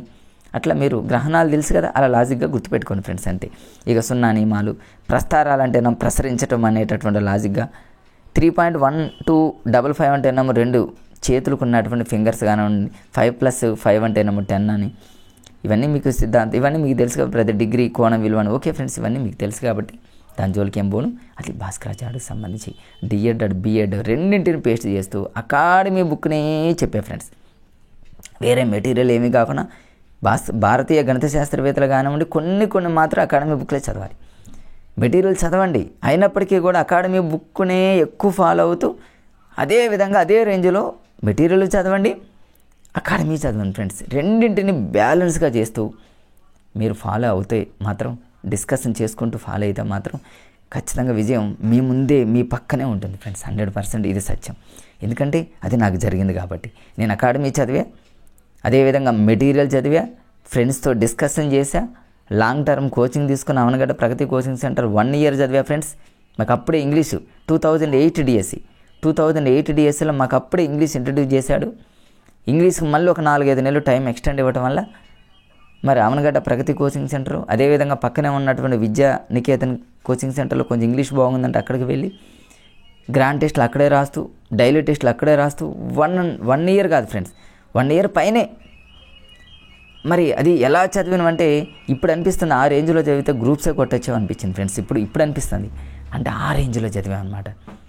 ఏదేమైనప్పటికీ మళ్ళీ చెప్తున్నా ఫ్రెండ్స్, అవనగడ్డ కోచింగ్ సెంటర్లో పూర్ణ సార్కి మాత్రం నిజంగా హ్యాట్స్ ఆఫ్. నాకు మాత్రం పూర్ణ సారు నాకున్నటువంటి ఆ రోజుల్లో మార్కులు కానివ్వండి, డిఎడ్కి సంబంధించిన మార్కులు, డైట్ సెట్ మార్కులను వాటన్నిటిని చూసి, మేము కొంచెం పూర్ ఫ్యామిలీ కావటం వల్ల కొంచెం సార్తో మాట్లాడటం వల్ల నాకు కొంచెం అమౌంట్లో చాలా తగ్గింపించి ఫ్రెండ్స్, మేజర్ కంటేనేమో 90% తగ్గించి ఇచ్చారు నాకు ఫీజు విషయంలో పూర్ణ సారు. అందుకనే పూర్ణ సార్కి థ్యాంక్స్ చెప్తూ, నిజంగా పూర్ణ సార్కి చేతులు జోడించి నమస్కారం తెలియజేస్తూ, ఎందుకు చెప్తున్నానంటే నా లైఫ్ని చేంజ్ చేసినటువంటి వ్యక్తులలో ఒక వ్యక్తి పూర్ణ సార్. ఇది నిత్య సత్యం. అక్కడ ఉన్నటువంటి పరిస్థితి కూడా నాకు బాగా నచ్చింది. డైలీ ఎగ్జామ్ రాయటం, సిస్టమేటిక్గా ఉండటం, వేరే యావిగేషన్స్ లేకుండా ఉండేటట్టు చేయటం, మొబైల్ యూజ్ లేకుండా చేయటం, వండర్. నాకు తెలిసి అట్లాంటి సిస్టమ్ ఎక్కడ ఉండకపోవచ్చేమో. ఓకే ఫ్రెండ్స్, మీరు కూడా అలానే చదవండి. మీరు కోచింగ్ పోవాలని నేను అనను కానీ ఫ్రెండ్స్, ఆ రేంజ్లో మీరు ప్రిపేర్ అవ్వండి, ఆ రేంజ్లో మీరు చదవండి. ఖచ్చితంగా మీరు 100% సక్సెస్ అవుతారు. రైట్ ఫ్రెండ్స్, ఇప్పుడు పైథాగరస్. ఈ పైథాగరస్ అనేటటువంటి దాన్ని లాజిక్ ఏముండదు ఫ్రెండ్స్, చాలా ఈజీ. ఈ పైథాగరస్కి సంబంధించి పైథాగరస్ సిద్ధాంతం మనందరికీ తెలుసు. లంబకోణ ఒక రైట్ యాంగిల్ ట్రయాంగిల్ ఉంటుంది. రైట్ యాంగిల్ ట్రయాంగిల్లో 3 వెర్టిసెస్ అంటే 3 సీసాలు ఉంటాయి. This is right angle 90 degrees అని, ఇది ఒక యాంగిల్, ఏడొక యాంగిల్ అని మనందరికీ తెలుసు ఫ్రెండ్స్. ఇది diagonal square equals to remaining 2 side squares అనమాట. అంటే కర్ణము స్క్వేర్ ఈక్వల్స్ టు భుజము స్క్వేర్ ప్లస్ భుజము స్క్వేర్ అనేటటువంటి cos square, general of cos square is equal to భూ స్క్వేర్ ప్లస్ భూ స్క్వేర్ అంటూ ఉంటాం కదా ఫ్రెండ్స్. ఈ ఫార్ములాని అసలు ఈ ఫార్ములా అనగానే మనకు గుర్తొచ్చేటటువంటి వ్యక్తి పైథాగరస్. పైథాగరస్ సిద్ధాంతం, పైథాగరస్ ఫార్ములా అనేది ఇదే కదా ఫ్రెండ్స్. నాన్ మ్యాథ్స్ వాళ్ళకి వచ్చు, మ్యాథ్స్ వాళ్ళకి వచ్చు. అంటే ఇక్కడ మీరు ఇది ఒక్క లాజిక్ గుర్తుపెట్టుకోండి సరిపోతుంది, ఏమీ లేదు ఫ్రెండ్స్. అంటే ఒక లంబకోణ త్రిభుజం కావచ్చు, ఒక చతురస్రం కావచ్చు, ఇంకేదైనా కావచ్చు. అంటే స్క్వేర్ అనమాట.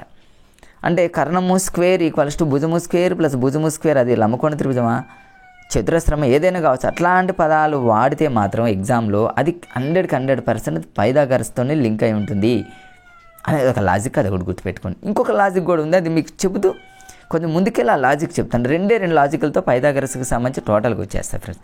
పైథాగరస్కి సంబంధించి నాకు చాలా ఇందులో కొంచెం వెరైటీ అనిపించింది నాకు. క్లాసులో అప్పుడు వింటూ ఉన్నప్పుడు, ట్రైనింగ్ చేసేటప్పుడు ప్లస్ కోచింగ్ తీసుకునేటప్పుడు వాళ్ళది చాలా వెరైటీగా ఉంటుంది ఫ్రెండ్స్. అక్కడ ఎందుకు ఫ్రెండ్స్, ఇక్కడ ఆ లాజిక్ ఎక్కడ చెప్పేస్తే మీకు మ్యాక్సిమం మీకు అర్థమైపోతాయి మీకు. ఎందుకంటే ఆల్రెడీ మీరు చదివి ఉంటారు కాబట్టి ఇప్పుడు చెప్పే లాజిక్స్ 2 లాజిక్ చెప్తే ఆల్మోస్ట్ మీరు చదివిందంతా కూడా ఈజీగా మీకు అనిపిస్తుంది ఫ్రెండ్స్. నెంబర్ 1 లాజిక్ ఏంటంటే, ఇక్కడ పైథాగరస్లో మేము పెట్టుకున్నటువంటి లాజిక్ ఏంటంటే ఫ్రెండ్స్, ఏమీ లేదు. ఇక్కడ ఈ పైథాగరస్ అనేటువంటి వ్యక్తి అక్కడ వాళ్ళు ఏదైనా ఒక విజయాన్ని సాధిస్తే ఓకే, ఏదైనా ఒక దాన్ని ఫార్ములాని కానివ్వండి, ఏదైనా ఒకటి సక్సెస్గా వాళ్ళు కనుక్కుంటే మాత్రం చాలా హ్యాపీగా ఒక దున్నపోతును కానివ్వండి, ఒక ఎద్దును కానివ్వండి, చాలా దాన్ని చంపేసి హ్యాపీగా డిన్నర్ అలాంటివి చేసుకునేవాళ్ళు. ఒకవేళ ఏదన్నా గనుక ఫెయిల్ అయితే మాత్రం, లేదా ఎవరన్నా దానికి సంబంధించిన సూత్రాన్ని, ఫార్ములాకి సంబంధించిన సిద్ధ థియరీకి సంబంధించి విషయాలు ఎవరైనా బయటికి అనౌన్స్మెంట్ చేస్తే వాళ్ళని పైకి పంపటమే అని గుర్తుపెట్టుకోండి. పైథాగరస్ అంటే ఏం లేదు ఫ్రెండ్స్, పైకి పంపటమే. చాలామందిని పైకి పంపించేశారనమాట వీళ్ళు. ఇది వెరైటీగా ఉండేది పైథాగరస్ అని నేను చాలా అనుకున్నాను. నాకు జనరల్ వన్స్ అపాన్ టైం ఏంటంటే పైథాగరస్ అను లంబకోణ త్రిభుజం, కర్ణము స్క్వేర్, భుజము స్క్వేర్ 10th క్లాస్లో చదువుకున్నాం. ఇప్పుడు నేను జనరల్గా మెథడాలజీ నేర్చుకున్న తర్వాత అనిపించింది పైథాగరస్ అనగానే అందరినీ పైకి పంపటమే. ఇక అంటే ఏదన్నా ఫెయిల్ అయిన విషయాలను బయటకు ఎవరైనా అనౌన్స్మెంట్ చేసినా, బయటకు ఎవరైనా చెప్పినా వాళ్ళని పైకి పంపటమే. అదొక లాజిక్ గుర్తుపెట్టుకోండి. 2వ లాజిక్ ఏంటంటే ఫ్రెండ్స్, ఇంకొక లాజిక్ ఏంటంటే లాస్ట్లో రస్ అనే పదం ఉంది చూడండి. పైథాగరస్లో రస్ అని ఉంది కదా. ఈ రస్ని మరి మా ఫ్రెండ్స్లో కొంతమంది తయారు చేశారనమాట వాళ్ళే.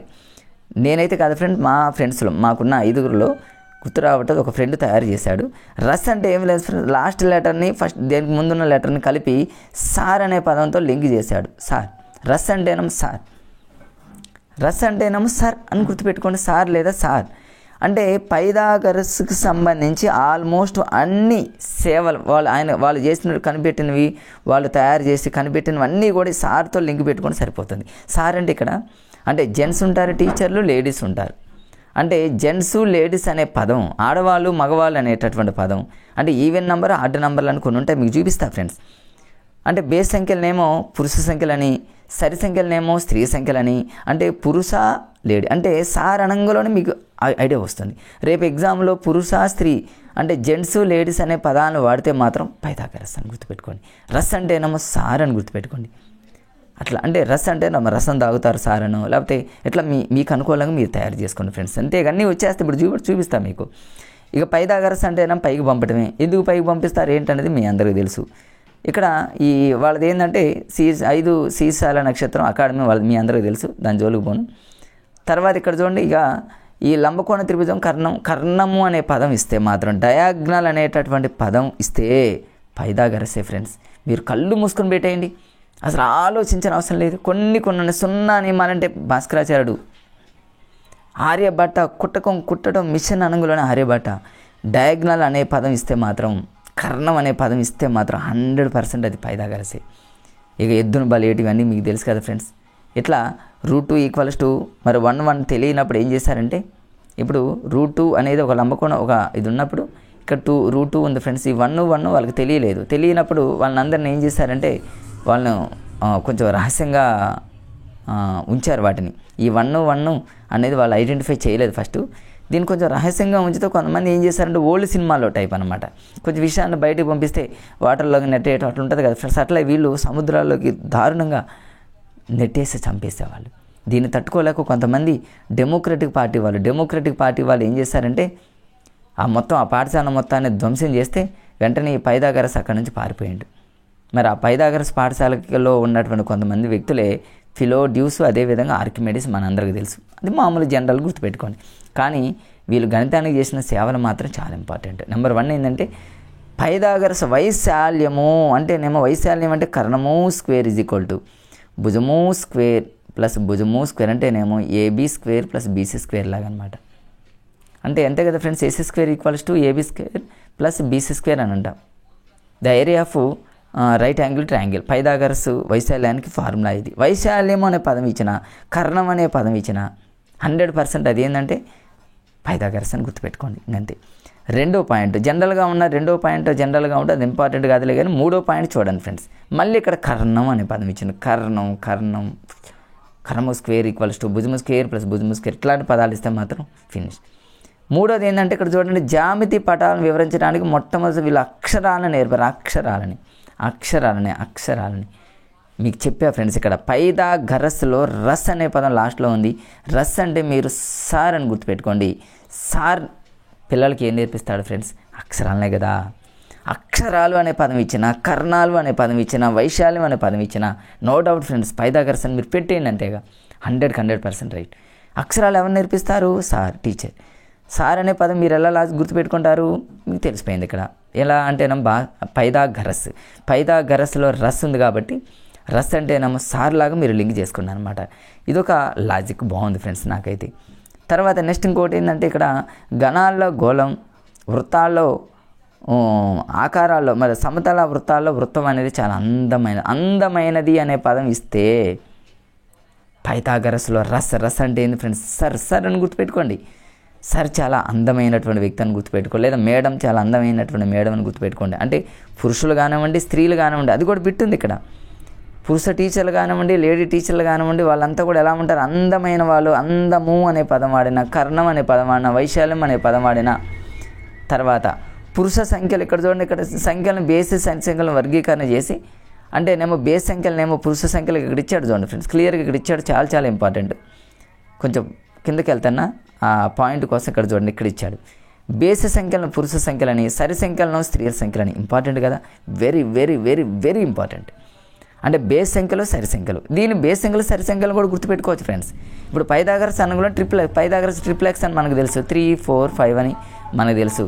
తర్వాత 5, 12, 13 అని మనకు తెలుసు. 7, 24, 25 ఇవన్నీ కూడా ఏంది? These are total Pythagoras triplex కదా, పైథాగరస్ త్రికాలు కదా. ఇందులో చూడండి ఆడ్ నెంబర్ ఉంది, ఈవెన్ నెంబర్ ఉంది. ఆడ్ నెంబర్లు, ఈవెన్ నెంబర్లు అనే పదం వాడినా, వైశాల్యం అనే పదం వాడినా, కర్ణం అనే పదం వాడినా, పురుష స్త్రీ, జెంట్స్ అండ్ లేడీస్ అనే పదాలు వాడినా 100% పైథాగరస్సే. రస్ అంటే నమ్మ సర్ అని గుర్తుపెట్టుకోండి ఫ్రెండ్స్. అంతే, అన్నీ వచ్చేస్తాయి చూడండి ఇక్కడ. ఇవన్నీ కూడా కారణాంకాలు మొత్తం పరిపూర్ణ సంఖ్య అని. ఇక్కడ చూడండి త్రిభుజాకారం. n × n+1/2 రూపంలో ఉండే సంఖ్యలను త్రిభుజాకార సంఖ్యలు అంటారు. ఇది కూడా చాలా ఇంపార్టెంట్. త్రిభుజాకార సంఖ్యలు అంటారు. ఈ త్రిభుజం అనగా లంబకోణ త్రిభుజం ఇదే కదా ఫ్రెండ్స్, అంతే కదా. ఈ లంబకోణ త్రిభుజం right angle triangle these are called triangle అన్నట్టు. త్రిభుజం అనే పదం వాడినంటే అది లంబకోణ త్రిభుజం లాగా మీరు ఊహించుకున్నట్లయితే అది పైథాగరస్ త్రిభుజం, పైథాగరస్ సిద్ధాంతం, పైథాగరస్ అని గుర్తుపెట్టుకోండి. సరి సంఖ్యలు, బేస్ సంఖ్యలు ఇవన్నీ కూడా దానికి సంబంధించిన బేస్ సంఖ్యలు, సరి సంఖ్యలు, అంతే కదా ఫ్రెండ్స్.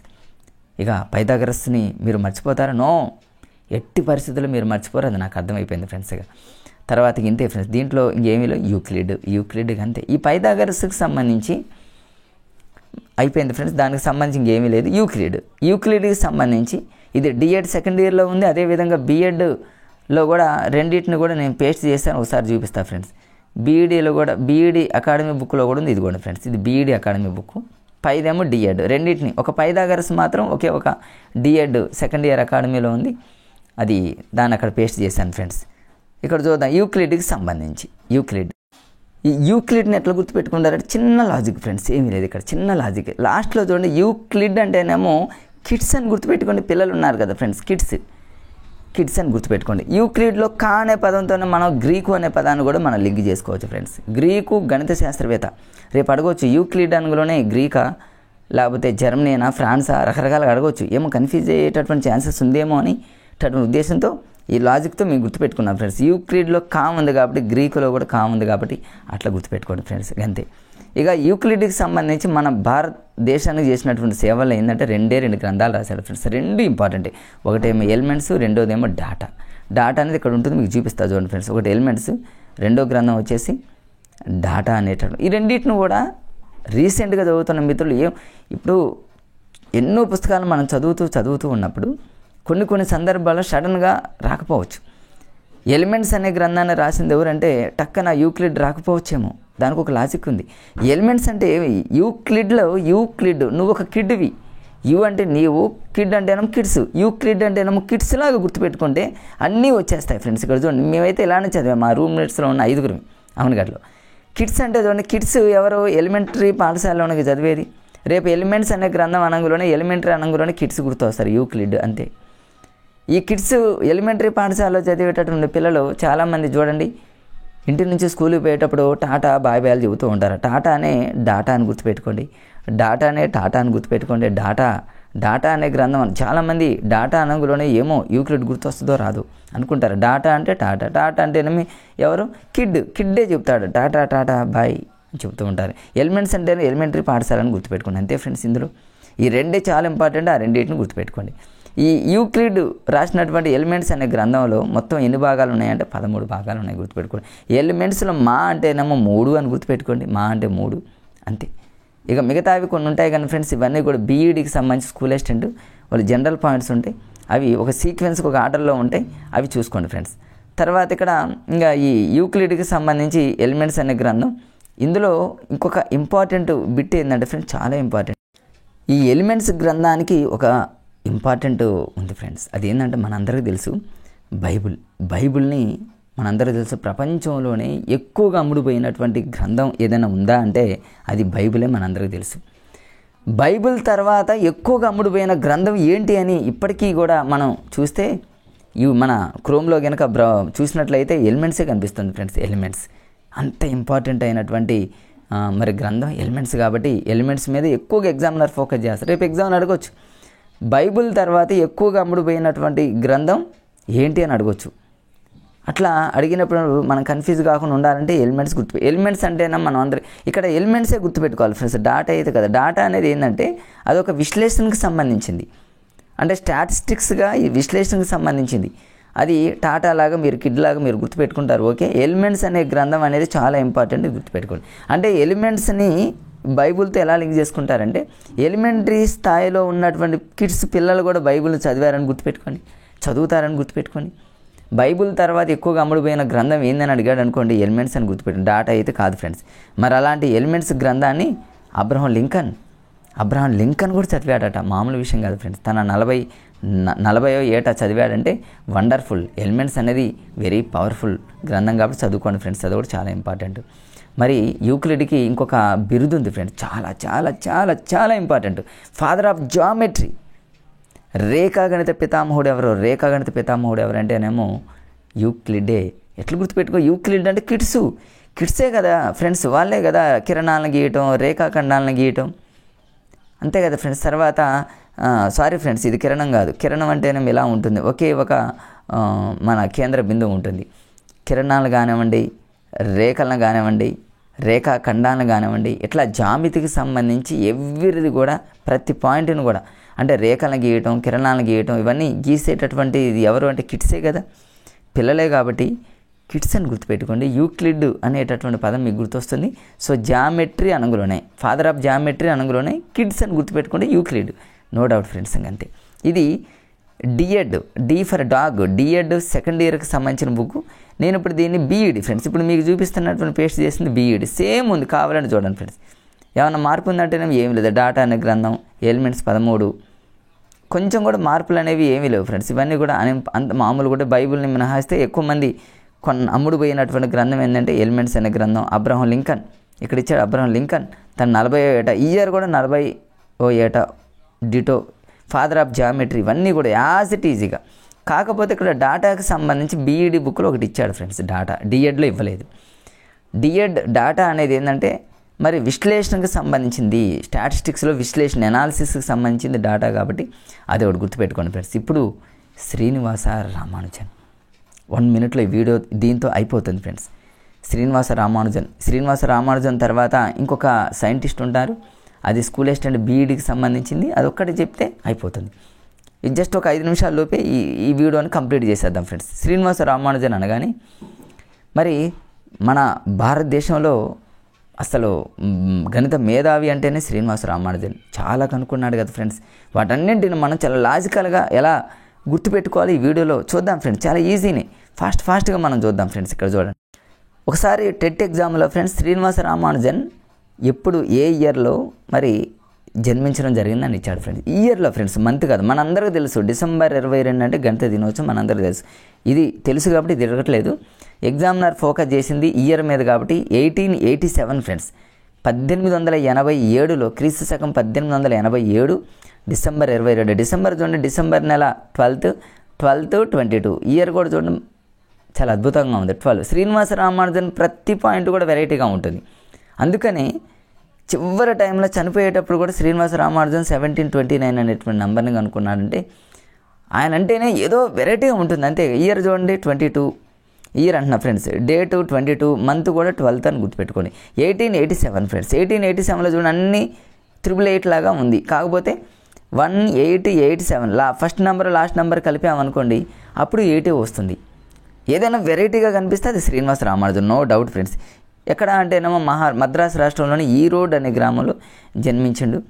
వైష్ణవ కుటుంబంలో జన్మించిన స్టోరీ అంతా మనకు తెలుసు, మీరు చదువుకుంటారు కాబట్టి దాని జోలికి నేను వెళ్ళను. కానీ శ్రీనివాస రామానుజన్ మీద ఎక్కువసార్లు అడిగిన బిట్ ఏంటంటే బెర్నౌలీ సంఖ్యల మీద ఎక్కువ పరిశోధన చేశారు, చాలా ఇంపార్టెంట్.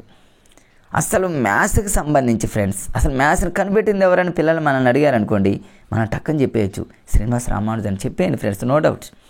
సంఖ్యలు కనిపెట్టింది, అంకెలు, సంఖ్యలు, సరి సంఖ్యలు, బేస్ సంఖ్యలు, టోటల్ యావరేజ్ అనమాట. రియల్ నెంబర్స్ కానీ, న్యాచురల్ నెంబర్స్, హోల్ నెంబర్స్, ఆ numbers, composite numbers, prime numbers, ఎన్ని నెంబర్స్ ఉన్నా సరే ఇదేనికి సంబంధించిన అసలు మ్యాథ్స్ అంటే శ్రీనివాస రామానుజన్ ఫ్రెండ్స్. ఆర్యభట్ట కాదు, భాస్కరాచార్యుడు కాదు, వాళ్ళందరినీ పక్కన పెట్టేయండి. ఇక మ్యాథ్స్ని కనిపెట్టింది ఎవరు అని ఎవరైనా అడిగితే శ్రీనివాస రామానుజన్ అని పెట్టండి. అందుకని శ్రీనివాస రామానుజన్ ఫోటో ప్రతి బుక్ మీద అకాడమీ బుక్లో ప్రింట్ చేసి ఉంటుంది. చాలా గొప్ప మేధావి. చిన్న వయసులో 37 years 40 years లోపే తన జీవితకాలాన్ని ముగించుకొని మరి పైకి వెళ్ళినటువంటి చాలా గొప్ప మేధావి శ్రీనివాస రామానుజన్. బెర్నౌలీ సంఖ్యలు అనమాట ఫ్రెండ్స్. బెర్నౌలీ సంఖ్యల అనగానే మీరు శ్రీనివాస రామానుజన్ గుర్తుపెట్టుకోండి ఫ్రెండ్. బెర్నౌలీ, మన బెర్నౌలీ నియమం మనకు తెలుసు కదా ఫ్రెండ్స్, ఫిజికల్ సైన్స్లో ఉంటుంది. ఇక్కడ బెర్నౌలీ సంఖ్యల మీద ఎక్కువగా పరిశోధన చేసి ఒక వ్యాసాన్ని రాసినటువంటి గొప్ప మేధావి శ్రీనివాస రామానుజన్ ఫ్రెండ్స్. అదొకటి గుర్తుపెట్టుకోండి.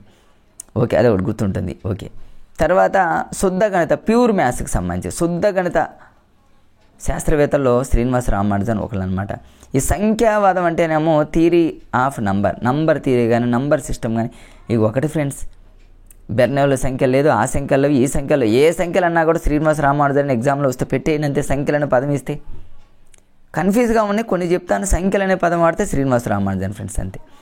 ఇప్పుడు మరి చిన్న వయసులో తను ఏమేమి చేశాడనేది చూద్దాం. ఫస్ట్ పాయింట్ ఎగ్జామ్లో అడిగినటువంటి బిట్టే. చిన్న వయసులోనే తను 3rd class 4th 5thలోనే చదువుకునే టైంలోనే దేన్నైనా 0తో భాగిస్తే ఒక క్లాస్లో ఫస్ట్ పాయింట్ అదే కదా ఫ్రెండ్స్, మీ అందరికీ తెలిసింది కదా. ఇది ఎగ్జామ్లో ఒకసారి ఇచ్చాడు ఫ్రెండ్స్. ఏమని అడిగాడంటే చాలామంది భాస్కరాచార్యుడు అనేటటువంటి పెడతారని ఇది ఇచ్చాడు. దీనికి సంబంధించి చిన్న ఏంటంటే మీ అందరికీ తెలుసు, ఒక 5th classలో ఒక టీచరు ఒక మ్యాథ్స్లో అద్భుతంగా క్లాస్ చెప్తా ఉన్నాడని ఫ్రెండ్స్. ఏమని, ఏదైనా ఒక నెంబర్ను ఏ సంఖ్యనైనా సరే అదే సంఖ్యతో భాగిస్తే, ఏ సంఖ్యనైనా అదే సంఖ్యతో భాగిస్తే 1 వస్తుంది అని క్లాసులో ఓదర కొడుతున్నాడట ఫ్రెండ్స్. అంటే 5/5 = 1, 6/6 that equals to 1, 7/7 100/100, 1000/1000 any number అదే నెంబర్తో డివైడ్ చేస్తే 1 వస్తుందని బల్లా కొట్టి మరీ చెప్తూ ఉంటే అదే టైంలో శ్రీనివాస రామానుజన్ ఎంటర్ అయ్యాడు. క్లాస్లోకి ఎంటర్ అయ్యి శ్రీనివాస రామానుజన్లో ఉన్న గొప్పతనం ఏంటంటే ఎదిరించి మాట్లాడటం, గట్టిగా మాట్లాడటం తనలో లేదట. యూట్యూబ్లో నేను చాలా విన్నా. అప్పుడు సార్తో చాలా వినయంగా మాట్లాడుతూ, సార్ మీరు చెప్పే దాంట్లో చిన్న లోపం ఉంది సార్, చిన్నదాన్ని మీరు సరి చేసుకుంటే మీరు చెప్పిందంతా కూడా అద్భుతం సార్. ఏ సంఖ్యనైనా అదే సంఖ్యతో భాగిస్తే ఒకటి వస్తుంది, ఓకే, కానీ ఒక నంబర్ ఉంటుంది, ఆ నంబర్ని అదే నంబర్తో, అంటే 0 అనేది కూడా ఒక సంఖ్యే కదా సార్, మరి 0ని 0తో భాగిస్తే 1 రాదు కదా సార్. మీరు అక్కడ ఏం చేయాలంటే సార్, చిన్న వెరిఫికేషన్ సార్, ఏమీ లేదు, 0ని మినహాయించి ఇక ఏ నంబర్నైనా అదే నంబర్తో భాగిస్తే 1 వస్తుందని ఒక్క మాట చెప్పండి సార్. అంటే ఆ టీచరు శ్రీనివాస రామానుజన్ అభినందించి క్లాప్స్ కొట్టి అదే రోజు శ్రీనివాస రామానుజన్తో ఒక మాట అన్నాడట, నాయన నువ్వు భవిష్యత్తులో గొప్ప మేధావి అవుతావని. అట్లా 6th class 7th class 8th 9th 10th వరకు చదివిన శ్రీనివాస రామానుజన్ ఒక్క మ్యాథ్స్ తప్ప ఆల్మోస్ట్ అన్ని సబ్జెక్టులు ఫెయిల్ అయిపోయాడు. ఒక మ్యాథ్స్లో 100కి 100 పాయింట్స్, 100కి 100 మార్కులు మ్యాథ్స్లో వచ్చి మిగతా అన్ని సబ్జెక్టులు ఫెయిల్ అయినటువంటి గణిత మేధావి ఎవరంటే శ్రీనివాస రామానుజన్. మరి మిగతా సబ్జెక్టుల మీద కాన్సన్ట్రేషన్ చేయలేదు, మ్యాథ్స్ మీద ఎక్కువగా కాన్సన్ట్రేషన్ చేసి అనేక రకాలు గ్రంథాలు, ఎన్నో రకాలు పుస్తకాలు, ఎన్నో గ్రంథాలు రాసిన గొప్ప మేధావి కదా ఫ్రెండ్స్ శ్రీనివాస రామానుజన్. అది ఒకటి అడిగాడు ఎగ్జామ్లో. తర్వాత ఈ సీనియర్ విద్యార్థికి సంబంధించి ఇది కూడా చాలాసార్లు అడిగాడు ఫ్రెండ్స్. తన సవాల్ని స్వీకరణ తీసుకుని టక్కుమని x=9 y=4 అని టక్కును సమాధానం చెప్పినటువంటి గొప్ప మేధావి శ్రీనివాస రామానుజన్. అది జనరల్గా 3వ పాయింట్ జనరల్గా ఉంటుంది. తర్వాత ఇంకొక ఇంపార్టెంట్ బిట్ ఉంది ఫ్రెండ్స్, ఇది కూడా చాలా ఇంపార్టెంటే. కార్ అనేటటువంటి ఆయన రాసినటువంటి ఒక సినాప్సిన్ మొత్తం 6165 అనేటటువంటి సిద్ధాంతాలను ఎటువంటి నిరూపణ లేకుండా ఫ్రెండ్స్, నిరూపణ లేకుండా ఇచ్చిందనమాట. దీనికి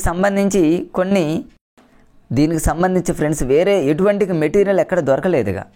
కేవలం శ్రీనివాస రామానుజన్కి ఈ బుక్ ఏదో ఒక విధంగా ఫ్రెండ్స్ ద్వారానో ఏ విధంగా తన చేతికి అందితే దీన్ని పర్ఫెక్ట్గా చదివి ఇంకా కొన్ని డౌట్స్ ఉంటే రిఫరెన్స్గా కొన్ని పుస్తకాలు దొరకని టైంలో శ్రీనివాస రామానుజన్ దీన్ని ఫాలో అయిపోయి ఎన్నో రకాల పుస్తకాలు రాశాడు ఫ్రెండ్స్.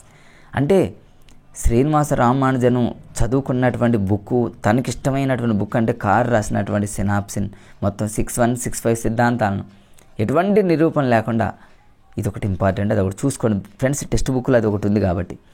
తర్వాత ఇవన్నీ కూడా ఫ్రెండ్స్ శ్రీనివాస రామానుజన్ అంటే ఏం లేదు, మ్యాజిక్ స్క్వేర్ వెరైటీగా ఉంటే శ్రీనివాస మ్యాజిక్ స్క్వేర్ కానీ మ్యాజిక్ క్యూబ్స్ కానీ కంటిన్యూడ్ ఫ్రాక్షన్స్ కానీ ప్రైమ్ నెంబర్స్ కానీ తర్వాత ఎలిప్టిక్ ఇంటిగ్రల్స్ మీద కానీ ఇట్లాంటివన్నీ కూడా ఎలిప్టిక్ ఇంటిగ్రల్స్ కానీ వెరైటీగా ఉన్నటువంటి మరి చదరంగంగా ఉంటాయి కదా ఫ్రెండ్స్. ఇట్లా వెరైటీగా ఉన్నటువంటి నెంబర్లో ఎటు కూడినా ఒకే నెంబర్ రావాలని కొన్ని ఉంటాయి కదా ఫ్రెండ్స్. ఇట్లా పిల్లలు ఇట్లా గీస్తూ ఉంటారు కదా, ఇది సేమ్ నెంబర్, వాడిన నెంబర్ వాడకుండా ఉండాలి, ఎటు కూడినా ఒక సేమ్ నెంబర్ రావాలనేటువంటి లాజిక్స్, ఇలాంటివన్నీ కూడా శ్రీనివాస రామానుజన్ అనే విషయాన్ని మీరు గుర్తుపెట్టుకోండి ఫ్రెండ్స్, చాలా ఇంపార్టెంట్. శ్రీనివాస రామానుజన్ చేసినటువంటి మొత్తం మీద కొన్ని విషయాలు ఫటాఫట్ ఒక 2 నిమిషాలు మనం చూద్దాం ఫ్రెండ్స్. ఇక్కడ ఫస్ట్ది ఇంపార్టెంట్ ఏంటంటే ఫ్రెండ్స్, గోల్డ్ బాగ్ కంజంక్షన్ చాలా ఇంపార్టెంట్. అంటే శ్రీనివాస రామానుజన్ ఒక గోల్డ్ లాంటి వ్యక్తి అని గుర్తుపెట్టుకోండి.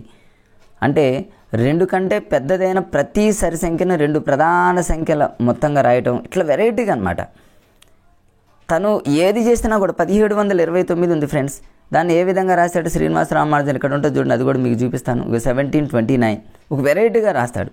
అంటే 10³ + 9³ = 12³ + 1³ అంటే ఒక కారు ట్యాక్సీ నెంబర్ ఫ్రెండ్స్. ఇది శ్రీనివాస రామానుజన్కి హెల్త్ బాగోలేనప్పుడు ఇండియాకి బయలుదేరుతున్న సమయంలో తన్ని కారులో ట్యాక్సీలో తీసుకొస్తూ ఇంటికి వచ్చే సమయంలో కారు డోర్ ఓపెన్ చేసేసరికి కొంచెం స్లిప్ అయి కింద పడిపోతాడు శ్రీనివాస రామానుజన్.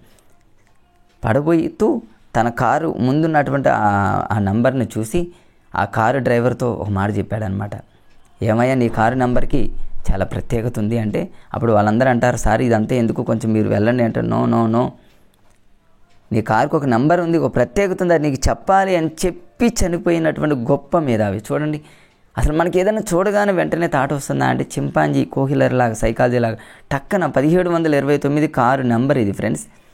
వెంటనే ఒక కాయ టక్క అలా చెప్పేశాడు. 10³ + 9³ 12³ + 1³ అంటే 2 సంఖ్యల గణాల మొత్తంగా రాయగలిగే అతి చిన్న సంఖ్యది.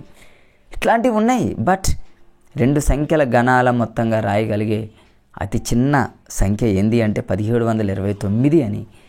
తర్వాత కొద్ది గంటల సమయంలోనే చనిపోయాడంటే శ్రీనివాస రామానుజన్ మామూలుడు కదా, అంత వెరైటీగా ఉంటుంది. తను ఏది చేసిన క్యూబులు కానీ ఇవన్నీ చూడండి, ఇక్కడ చూడండి ఇది కూడా ఇంపార్టెంట్, చూడండి ఇది కూడా ఇంపార్టెంటే కదా.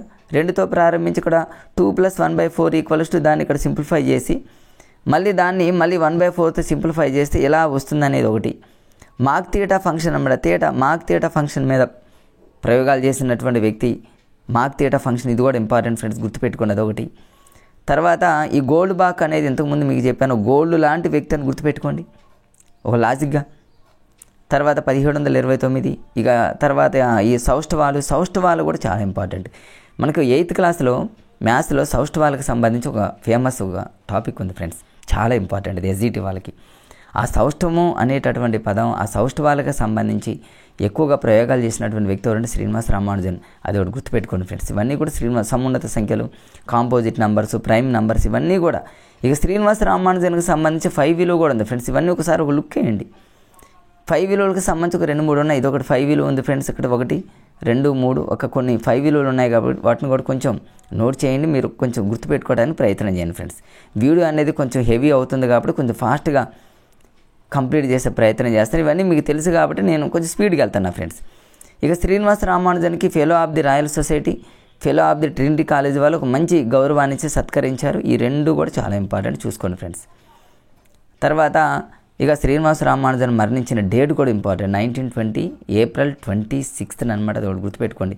ఏప్రిల్ 26th అంటేనేమో మీరు ఎట్లా గుర్తుపెట్టుకుంటారంటే జనవరి 26 లాగా గుర్తుపెట్టుకోండి. ఏప్రిల్ 26ని కరెక్ట్గా తన జీవితకాలం 32 సంవత్సరాల 4 నెలల 4 రోజులు. 4 నెలల 4 రోజులు అనగానే మనకు పిఐలో ఒక బిట్టు గుర్తొస్తుంది ఫ్రెండ్స్. ముస్లిమ్స్ కాలంలో అంటే పాఠశాలలో జాయిన్ చేయించడానికి పిల్లవాడి కనీస వయసు 4 సంవత్సరాల 4 నెలల 4 రోజులు అనేది ఉంది కదా. సేమ్ ఇలానే 32 సంవత్సరాల 4 నెలల 4 రోజులు. అసలు జనరల్గా చూడండి ఫ్రెండ్స్, 32 సంవత్సరాలలో ఇన్ని కనుక్కున్నాడు శ్రీనివాస రామానుజన్. ఈ 32 సంవత్సరాలలో మనం డిఎస్సి కోసం టెట్లు, డిఎస్సీలు ప్రిపేర్ అవుతూ నానా రకాలుగా ఇబ్బందులు పడుతూ కాంపిటేటివ్ ఎగ్జామ్లో ప్రయత్నాలు చేస్తున్నటువంటి వయసు ఇప్పుడు మనది 32 సంవత్సరాలు. ఇదే 32 సంవత్సరాలు శ్రీనివాస రామానుజన్ అన్నీ కనిపెట్టేశాడు, గౌరవాలు పొందాడు. అబ్బా, శ్రీనివాస రామానుజన్ అంటే మామూలు వ్యక్తి ఫ్రెండ్స్. ఇట్లాంటి మేధావులు ఇంకా ఉన్నారు. అలాంటి మేధావులను బయటికి తీసేటటువంటి పరిస్థితి ప్రభుత్వాలు తీసుకురావాలి ఫ్రెండ్స్. ఇది శ్రీనివాస రామానుజన్ సంబంధం. తర్వాత హైపాటియా, ఇది కేవలం ఎస్ఏ వాళ్ళకే ఫ్రెండ్స్. హైపాటియా అనేది ఎస్జిటి వాళ్ళకి లేదు, ఎస్ఏ వాళ్ళకి చాలా ఇంపార్టెంట్ ఉంది వాళ్ళ సిలబస్లో. హైపాటియాని ఎలా లాజిక్గా గుర్తుపెట్టుకుంటే, పాటియాలో లాస్ట్లో పాట అని గుర్తుపెట్టుకోండి. పాటలు ఎవరిని జనరల్గా చూడండి, సాంగ్స్ పాడేటప్పుడు మంచిగా పాడలేదు అనుకోండి బ్యాడ్గా కామెంట్ చేస్తారు, మంచిగా పాడారనుకోండి మంచిగా కామెంట్ చేస్తారు. కామెంట్ అనే పదమే ఇక్కడ లాజిక్ అనమాట. ఇక్కడ చూడండి అన్ని కామెంట్ అని వస్తుంది. ఆయన ఇది చూడండి కామెంటరీ. ఇక చూడండి హైపాటి అనగానే కామెంటరీ ఆఫ్ టాలమీస్ ఆల్మగెస్ట్గా కామెంటరీ అనే పదం ఎక్కడ తగిలిన కామెంటరీ చూడండి కామెంటరీ అనే పదం. తర్వాత ఏదైనా మీరు తీసుకోండి కామెంటరీ అనే పదం. కామెంటరీ అనేటటువంటి పదం వస్తే మాత్రం పాట అని గుర్తుపెట్టుకోండి. హైపాటియా పాట అని గుర్తుపెట్టుకోండి. తర్వాత హైడ్రోమీటర్, అది ఒకటి గుర్తుపెట్టుకోండి ఫ్రెండ్స్. హైడ్రోమీటర్ ఎలా గుర్తుపెట్టుకుంటారంటే హైపాటియాలో హై వచ్చింది, హైడ్రోమీటర్లో హై వచ్చింది, అంతే కదా. హైడ్రోమీటర్ మనందరికీ తెలుసు కదా, ద్రవాల సాపేక్ష సాంద్రతని తెలుసుకోవడానికి. ఇంతే ఫ్రెండ్స్. ఇది ఇంతవరకు మరి భారతీయ గణిత శాస్త్రవేత్తలు ఆల్మోస్ట్ మీకు చాలా లాజికల్గా చాలా లాజికల్గా మీకు ఈజీగా అర్థమయ్యే విధంగా మీకు చెప్పానని నేను అనుకుంటున్నా. ఓకే ఫ్రెండ్స్, ఇక రేపటి నుంచి కంటిన్యూషన్గా మీకు మరి వీడియోలు చేయడానికి ప్రయత్నం చేస్తా. మరి కంటిన్యూషన్గా ఇప్పుడు మీకు ఈ వీడియో చేయటం వల్ల కొంచెం నీరసంగా అనిపించి వీడియోని ఆపుతున్నా ఫ్రెండ్స్. శ్రీనివాస రామానుజన్ దగ్గరకు వచ్చేసరికి కొంచెం నీరసం అనిపించింది. మరి సడన్గా దీన్ని ఆపి మళ్ళీ దీన్ని ఎడిటింగ్ చేయాలంటే ఇబ్బంది అవుతుందని కొంచెం ఈ వీడియోని ఇక్కడితో ఆపుతున్నా ఫ్రెండ్స్. ఎందుకంటే టైఫాయిడ్ ఫీవర్ అనేది ఎక్కువగా రావటం వల్ల ఒక 2 గంటలు అలా 1 గంట 2.5 పాటు కంటిన్యూషన్గా చేయటం వల్ల కొంచెం నీరసం అనేది, ఫుడ్ ఎంత తీసుకుంటున్నా కూడా నీరసం అనేది వస్తుంది ఫ్రెండ్స్. అటు స్కూల్కి పోవటం ఇటు అది, అందుకనే కొంత గ్యాప్ తీసుకున్న ఈ వీడియోలు చేయడానికి ఫ్రెండ్స్. ఇక ఓపిక చేసుకొని మీకు వీడియోలు రెగ్యులర్గా చేస్తా ఫ్రెండ్స్. మీరు మంచిగా చదవాలి, కష్టపడి జాబ్ సాధించాలి, పిల్లల్ని మంచిగా మరి తీసుకురావాలనేటటువంటి ఉద్దేశం మీకుంది కాబట్టి జాబ్ 100% మీకు రావాలని మనస్ఫూర్తిగా కోరుకుంటూ, ఈ వీడియోని చూస్తున్నటువంటి మిత్రులు ఇంకెవరైనా కొత్తగా చూస్తూ ఉంటే మాత్రం సబ్స్క్రైబ్ చేసుకోండి ఫ్రెండ్స్. అదేవిధంగా ఇప్పటి వరకు నేను కంటిన్యూషన్గా వీడియో మీకోసం చేస్తూనే ఉన్నా కాబట్టి ఒక్క లైక్ చేయండి ఫ్రెండ్స్. మీరు ఇచ్చే లైక్ అనేది నాకు కొంచెం బూస్ట్ అనిపిస్తుంది, నాకు కొంచెం హ్యాపీ అనిపిస్తుంది, చాలా హ్యాపీ అనిపిస్తుంది ఫ్రెండ్స్. అదేవిధంగా ఫ్రెండ్స్కి షేర్ చేయండి. Okay friends, bye. మళ్ళొక వీడియోతో మళ్ళీ మీ ముందుంటా. Okay, bye friends.